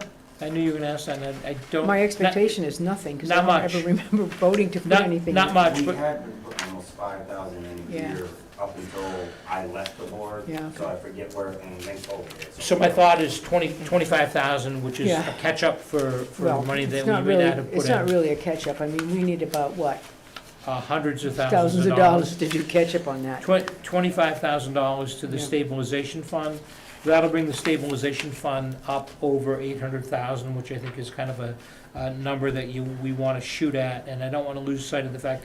And then the remaining balance of unused free cash, about $280,000 into the capital stabilization fund. And that money is there to pay for that lease payment in the future. And over the next couple of years, we should regularly add any surplus we have to that. So when those lease payments come due, we have a source of funds to be able to pay for that fire truck. One thing, Greg, I know that we have in FY '23, we have some areas in that budget that have been overspent. Yep. And we need to have a special town meeting preceding this annual, do we not? In So- order to move some money around to just clear up those, So we have article, if you look at the pay last year's bills. compilation of articles so look at, article number 1 is choosing of town officers. Right. Article 2 is reports from committees, those are both routine. Right, Article 3 is payment of bills of a prior year. We don't have anything that I'm aware of. I touched base with the accountant. She's not aware of anything, but as soon as we take this article off, there'll be a bill of a prior year that we don't have an article for, so we need to leave it on there. Article number 4 is the Budget fiscal transfers. year 2023 budget transfers. You don't need a special. You can Okay, great. include it, so long as you identify it as a fiscal year 2023 budget appropriation. So this will take care of any of those articles where we can move money around. We also can move money through the end of year into Right. interdepartmental transfers. right. Article 5 is the water budget. Article 6 is the sewer budget.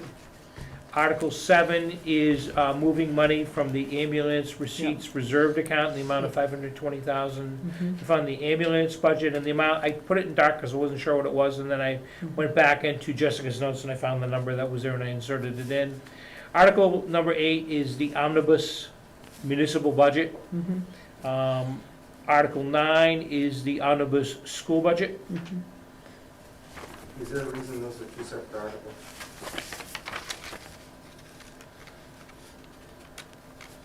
I'm only paralleling what was Yeah. done by my predecessor. That's basic. I can't they've explain always- why. They've always set the schools apart. I don't know why that is either, but, Well, Originally, I thought 2015, 16, 17, they were all under the omnibus budget, but we went through and we voted on every department as we went through. And now we've set it up differently, but what happened last year is somebody made a motion to move the school budget up to the very beginning. And then 25% of the people leave the meeting after that, but also it prevented discussion of the other omnibus budget items that got affected, or it didn't cause people to actually question it because it was just, oh, just do that. And then later, it came up, oh, how are you gonna deal with that? And it was, I think by separating them, you allow that to happen again, rather than it all being under the same discussion topic. So I'm just bringing it up in case you point. guys would like to change that. There's no law that requires it to be done separately. It can be combined into a single article. Because this would include the Monty Tech budget, the Quabbin budget, the debt, transportation operations, so. It would. I mean, you could conceivably combine Well, I would say. 5 and in- 6 into the same single In article the, also. in the town of Hardwick, for example, their omnibus budget is one vote for everything, the schools, the, everything. And just go the bottom line. I mean, it's like, okay, the meeting's over in 15 minutes. So, different towns do it differently. There's no question that, when you say all the, school people leave, I don't know if that's true or not. I don't think that's accurate, but, that's your take on it. It's not my take. Agreed, it is my take. Okay, I'm not denying that. okay. Okay, and there was a very specific reason why that vote was moved. It was moved because we knew the other towns were gonna vote down the budget. Okay? So we knew if we went and we voted their number, we never had to pay their number. And so they voted the school's number, knowing that that wasn't gonna be the number, it was gonna be substantially less, which is exactly what happened. But what we did was, we positioned ourselves not to have to go to another town meeting, okay, to back into whatever number they ended up with. They ended up with less. And so it was a strategy not to call, a $3,000 town meeting in August to vote a number. You So, also prevented that money from going to other budgets that got cut. well, it And ended, you force it into free cash, yeah, well, or whatever happens with For- school. 'cause it's for, not the for, same. for $1.98, yeah. It's not, right, it's not the same as free cash, it changes the tax. Well, It was Yes. not the strategy of the select board, to be clear. once, No, I'm just saying that's how it happened. Yeah. I was Right. just What's- explaining there was another side to that, What's what the- happened. Just as far as the What's- strategy goes, that wasn't the strategy of the select board, that What's was the the hands strategy of. of the school I'm not people. Clear, yeah. and once the school people show up and they vote, just like when we were there looking for, maybe to debt exclude fire trucks and ambulances, that wasn't the school people, was it? That was all the people who have a real vested interest in these important things. They got to do their vote. That's town meeting. I wish we didn't have town meeting. I wish it was very different, but it isn't. It is what it is. And the library people are probably gonna be there looking for something this year, I don't know, I'm guessing. I know they have some issues of concern, so we'll see. My question to the board was, do you want to keep them separate articles, or do you want to combine them? Well, I would tell you that pulling the schools out leaves, they can still get at any item the same way. We don't vote the bottom line of the, what they call the omnibus budget. We go department by department and always have. You can only approve one article, you can't approve an article in pieces. You can amend it on the floor and change it, but it Well, eventually becomes the bottom line. Yeah, the bottom line, but they go through department by department, and those numbers can change. When they are separate articles, the discussion does not have to include the rest of the budget. Well, I don't know about that. Nobody had to figure out or explain what departments are getting cut when you said, go ahead and give another 100,000 to schools. You, I mean, not you, but I'm generic, not using the perfect wording, so please don't take that. Yeah, So that's why you're right, you can, but if you keep them as one, at least, it keeps the whole budget well, you have to in give, everybody's mind as part of the discussion. yeah, every time there's a change, they say, change in your booklet, this line, and then add to the bottom line. That's what they have to do, because they have to see if they're gonna come out with a balanced budget or not. As- Right, but we didn't have the opportunity to get those answers until we voted on that article for the school budget. And after that, all the questions came up about, when we went to the other part of the omnibus budget article, well, where are you gonna cut now? And the finance committee apparently threw some numbers at people that they must have just come up that night with, because there's no record in the finance committee meeting that they even discussed this prior to that night. And the meeting minutes for finance committee for that night actually said, attended annual town meeting. So what did they actually discuss before annual town meeting to get to that? Well, I would just tell you that, I don't know. It's an irrelevant concept to me at this point in time, and I think you're wrong about whether the omnibus school budget is set up. It doesn't really matter. Put it wherever you want. So, my understanding, if I remember correctly, I asked your opinion, I appreciate it, Marty. No, I'm not. I mean, like you've worked in, government a long time. Got it. I did too, And I've been to so many town meetings. I mean, it's just sad that I've spent that many hours of my life at town meetings. It's done so differently in different communities. Things that I would go, oh my God, they're doing that? I mean, Hardwick gets up and they throw their hands in the air in this one vote, and we're all sitting there saying, it's over? It's over. They don't go one line by line, nothing, they just say. Bottom line. Yeah, and then in Hubbardston, they have like a guy who's like, should be at auctions. Line up, and you can say stop or hold, and then, hopefully somebody says, and at the end, they go back to a hold and talk about it maybe, and then they just vote one thing on the bottom. So, I don't know. so, as far as last year goes with the finance committee, there was discussion at the public hearing that the finance committee put together for the budget prior to the town meeting that they had. I believe they said at that time they had a second set of numbers for if the school budget did pass. So I'm not sure at what point prior they had come up with those numbers, but there was essentially, we'll call it a contingency plan in case it did pass. As far as combining them, I personally don't see it too differently either way, whether I understand where you're coming from. I think the appropriate response is when it's asked to be moved to the front, more people say no if that's the motivation of the town. Which, I think it's just where, I think it makes sense to separate them out where we could potentially decline one and approve the other in either direction, essentially. Where it is such a bizarrely structured, not to say it's bad, but it's such a oddly differently structured part, being the schools and the districts that we're part of. The school always is irritated that it's pulled out like that. They say it's just another town department. Why do you do that? Why do you do that? So you can't please all the crowd anytime, but anyway, moving right along. If the school doesn't want them separated, is there, I guess, I don't know if anyone knows of a Because historic reason why we separate the them. schools have to be voted by law in the way in which you present it. You have to present, the operational, the transportation, and the capital, and any debt that's still, so you'll see the same thing happens to, Monty Tech, then the same thing happens for Quabbin Regional. It's just the way they have to structure the assessment to the member towns. And so for the years, if you go back years, you'll see that those schools are pulled out in Barre all the time. Other towns are not. They're just part of one of the areas that they vote on. So I think it's tradition in Barre to pull it out. And it's always last.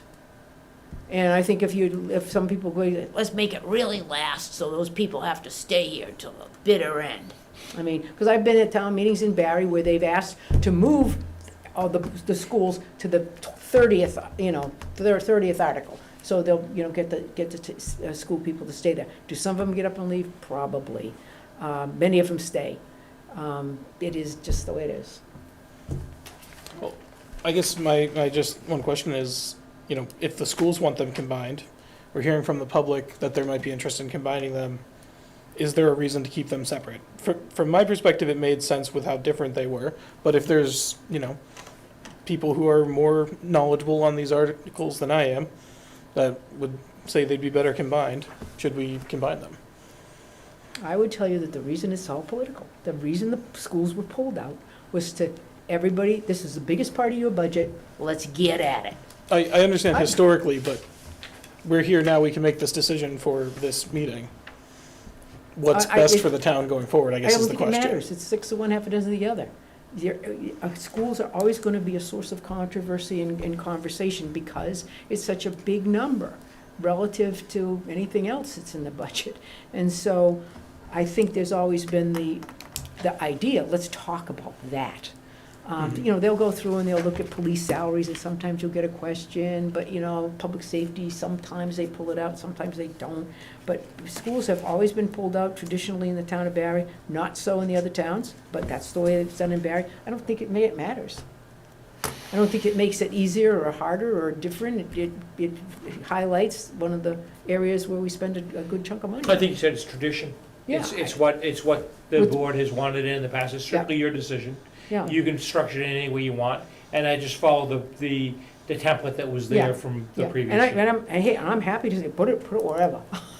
I mean, It's- I don't care about tradition for the most part. I'd like to find ways to make things more efficient, make things orderly, and if the schools would prefer them combined, if there's interest from the public, if there's no real reason to keep them separate, I mean, my understanding of how differently they were organized was my primary reason, but I don't know that that's, a sufficient reason to keep them separated. I mean, as I say, in some towns they're separated, in some towns they're not. So, But anyway, we can look at the history and Yeah.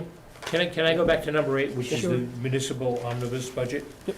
So, as we stand here today, we have a $71,000 problem with an unbalanced budget. I think I advised you a week ago it was about $47,000. I made some changes. The first change was the salary items in the police department for his staffing plan were incorrect to the tune of about $15,000, so I did make that adjustment. It's got nothing in there for the contract settlement, but just the staffing plan that he's proposing couldn't be funded within the budget number that Jessica had proposed originally. And the second item is the library. So the library had a fairly ambitious plan for restructuring some of their salaries in the department.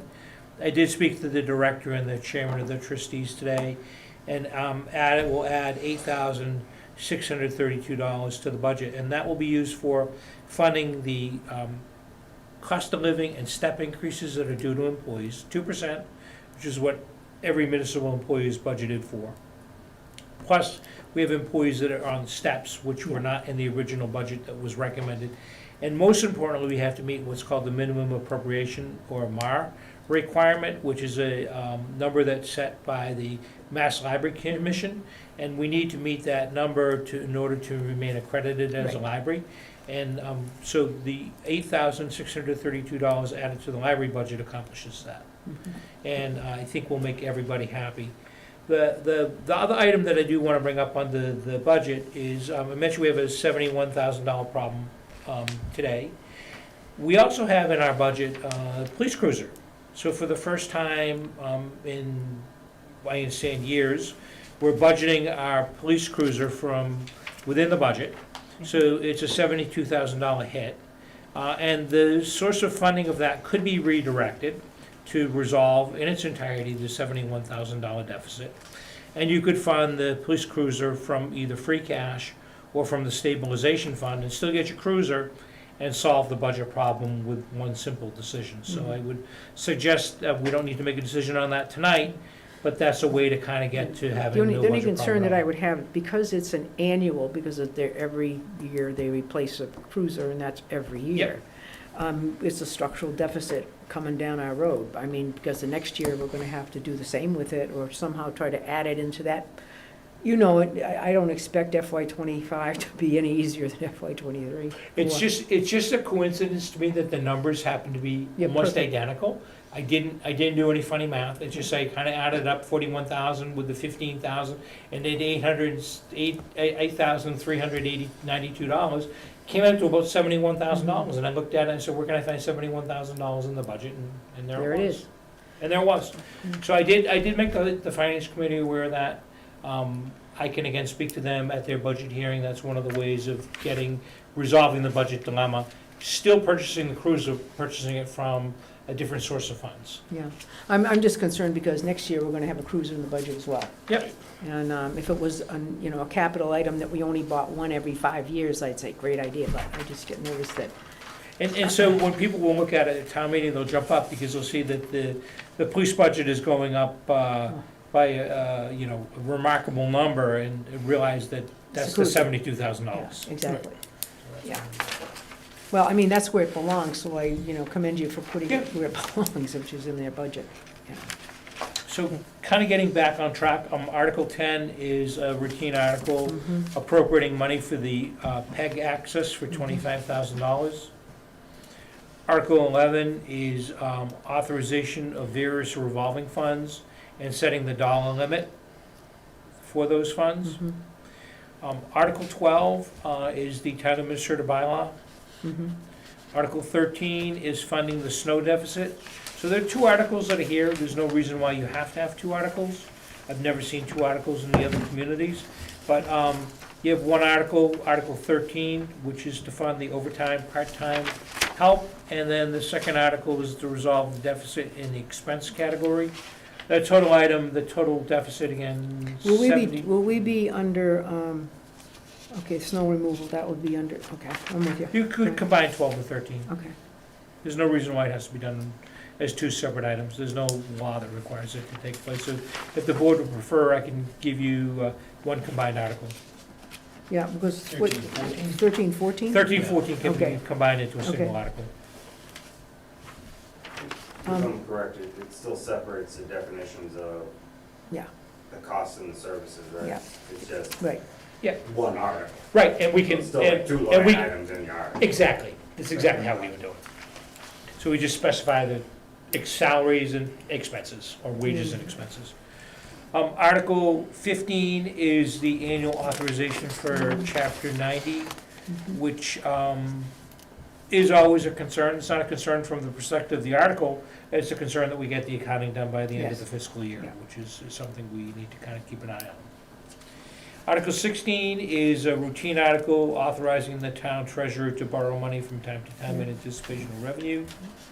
Article 17 and Article 18 are the two articles that Mr. Caruso brought before the board several weeks ago, dealing with zoning bylaw changes. This one from a planning board member, just want to add something to what I Yes. believe was discussed at the last meeting. Mhm. We had made a recommendation in our board for his one parcel change that he recommended. Everything else that he was recommending, we pretty much said should go to the Master Steering Planning Committee for review.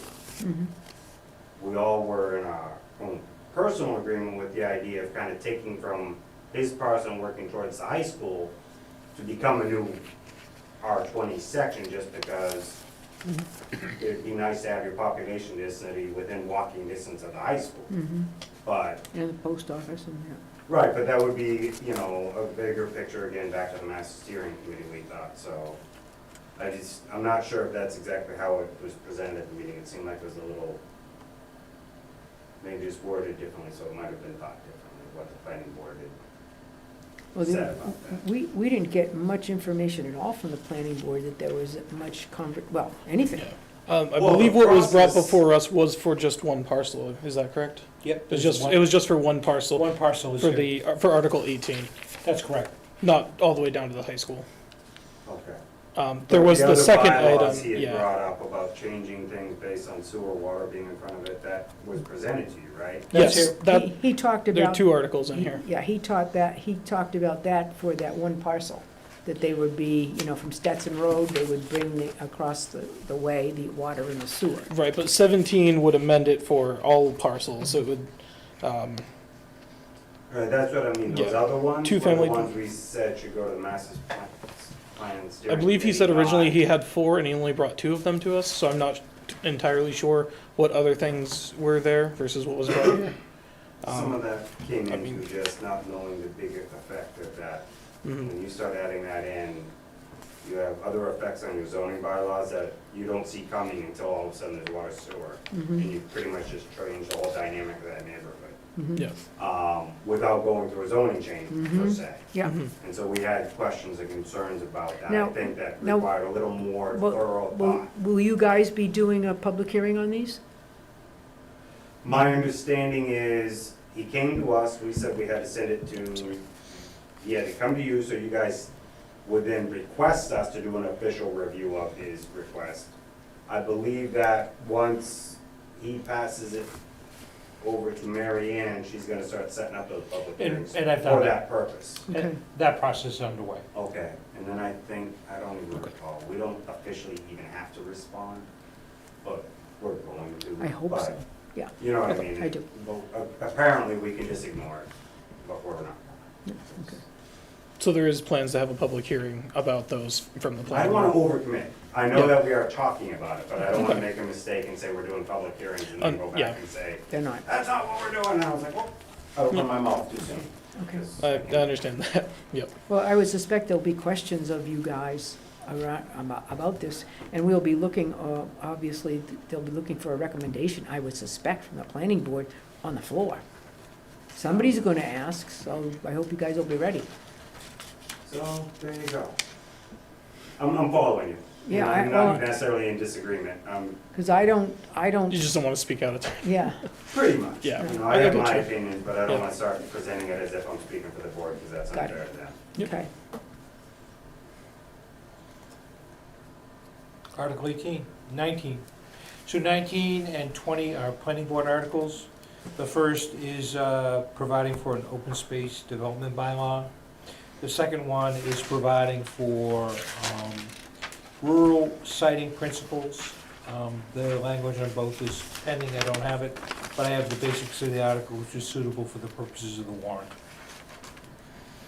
Article 21 is replacement of the chiller at the middle high school. The amount requested is $387,344, and it would be funded through debt issued through the school district. Article 22 is a request of the town clerk to appropriate a sum of money for recodification of the town code. So you like to periodically update the town code. My understanding is it costs us about $15,000. I'd like to check and see if it's eligible to be funded through ARPA, in which case we would not need to go before town meeting to be able to do this. Article 23 is funding the other post-employment benefits, OPEB account. I've talked about that. Article 24 is the stabilization fund. Current balance in the stabilization fund is $781,280.44. Again, the $25,000 would bring us up over $800,000. Article 25 is the capital stabilization fund. I've talked about that at length, and I will not talk about it anymore unless you have any additional questions. Article 26, John, you might want to speak to this. Sure. This, in reviewing all of the boards and committees, as Sandy's been putting together the town report for this year, one of the things that really stood out as far as creating a consistent procedure for appointing to different committees was some of the language in the bylaws for the Council on Aging. Part of it reads, prospective council members shall be nominated by a majority of the existing members of the council, and no person so nominated for council membership is to serve on the council until appointed by the select board. I know, Greg, you said you've never seen anything quite like that. No, it's unique.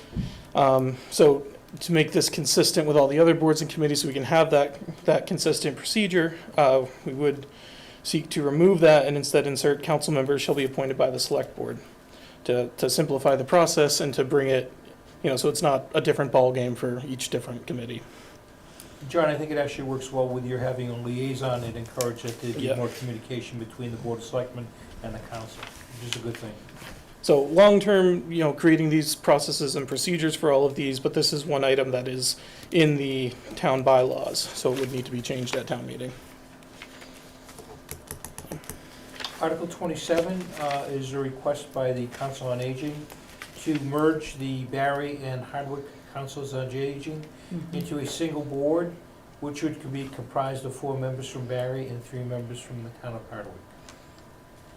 Article 28 is a request by the Board of Health for town meeting to ratify the location of the private cemetery at 33 Hardy Road, as recommended and approved by the Board of Health pursuant to a vote taken back in 2017. And then Article 29, which was received just as we opened our meeting, was a request by the Board of Assessors to appoint one of its members to a paid part-time position. And that would be pursuant to Mass General Law, Chapter 268, Section 21, which is fairly common in small towns and requires a town meeting vote. Okay, now, where would the financing come to for that person? If we vote, if the town votes this? Don't know. Oh. Because I don't have a dollar amount. We literally received this as we left executive session Right, and didn't even have an opportunity to look at it until yeah. I'm right now. trying to remember, but this isn't foreign to our town. No, not at all. I just, So there may be a prior budget number that gives you a ballpark to think about. so, somebody on the board would probably know more about this. Seems like it's a last hurrah thing thrown. Yeah, it probably arrived at 4:59. And if you're, yeah, you're probably right. 'cause Well, maybe the assessors can release some of their overlay money and we can Yes, use they that to could. fund the position. Yeah, well, it all depends on what they expect that's gonna be at $25,000 a year, at $50,000 per, I don't know. Right, but they certainly cheaper than hiring a Yes. consultant to come in and do all Yeah. the field work that's Yeah. necessary for it. If somebody who's on, is, has the credentials to do that. I mean, you could send Maureen Marshall out and it would be kind of disastrous. I did it for the U.S. Federal Census Bureau Uh-huh, prior to the 2020 census. I walked around with a laptop and took every single home I went to, I had to identify where it was and where the home was. I don't want to do that again. now, will we have the moderator take a look at this and also the town clerk, or? Yep. can Yeah, just- literally just put pen to paper and kind of direct. This is not actually the warrant at this point. Right, So we'll have the moderator and town council will review everything. It'll be back before you for signature at your special meeting on the 24th. okay, So this will provide a little bit of time. And keep in mind, again, the warrant is to provide notice. right. So all of the detail that everyone is looking for on the budget will be in the budget book, Book, which will be Right. available for town meeting, will not be in this Right. document. correct. Okay, people are very accustomed to that format, so that shouldn't be a problem. Okay, thank you very much, Greg. Anything else you have on the? No, on that's this gonna matter? be it. That's gonna be it. Well, I know that you've been working very hard to, get budget in shape, working to make sure that we have everything we need to get done for town meeting. It's a big, taking it over in the middle of this, 6 weeks before town meeting is not easy. No. It's just not easy. It's not- And I think the Budget and Finance Committee have been very, very helpful and have met with our, finance team throughout the year and are knowledgeable of what issues and concerns we have. I know that we're struggling with our contract work that we still have to do, and I know that it will impact budget, and we've made. It will. Yeah, and we've made arrangements for that impact, we think. So I don't know if we're gonna have contracts by June 30. I really don't know. We'll see. If not, it necessitates a special town meeting at Yes, some it point. does. Which is unfortunate. I would love to get it before, but I don't know. We're gonna be, by the end of this week, 3 weeks out. I know. So we'll see how the wheels of justice continue to grind forward. I would move to adjourn. We have a motion to adjourn, seconded. Thank you so much for your time and attention, Matt. And thank you for listening. Keeping us honest if you can. It's not an easy task. Well, we all do our thing. We do. Thanks for your Fail interest. As much as I try to succeed, but I keep trying. Hey, that's all we can ask for. That's all we can hope for. Anyway, moving forward. You know what, I wanted to ask you.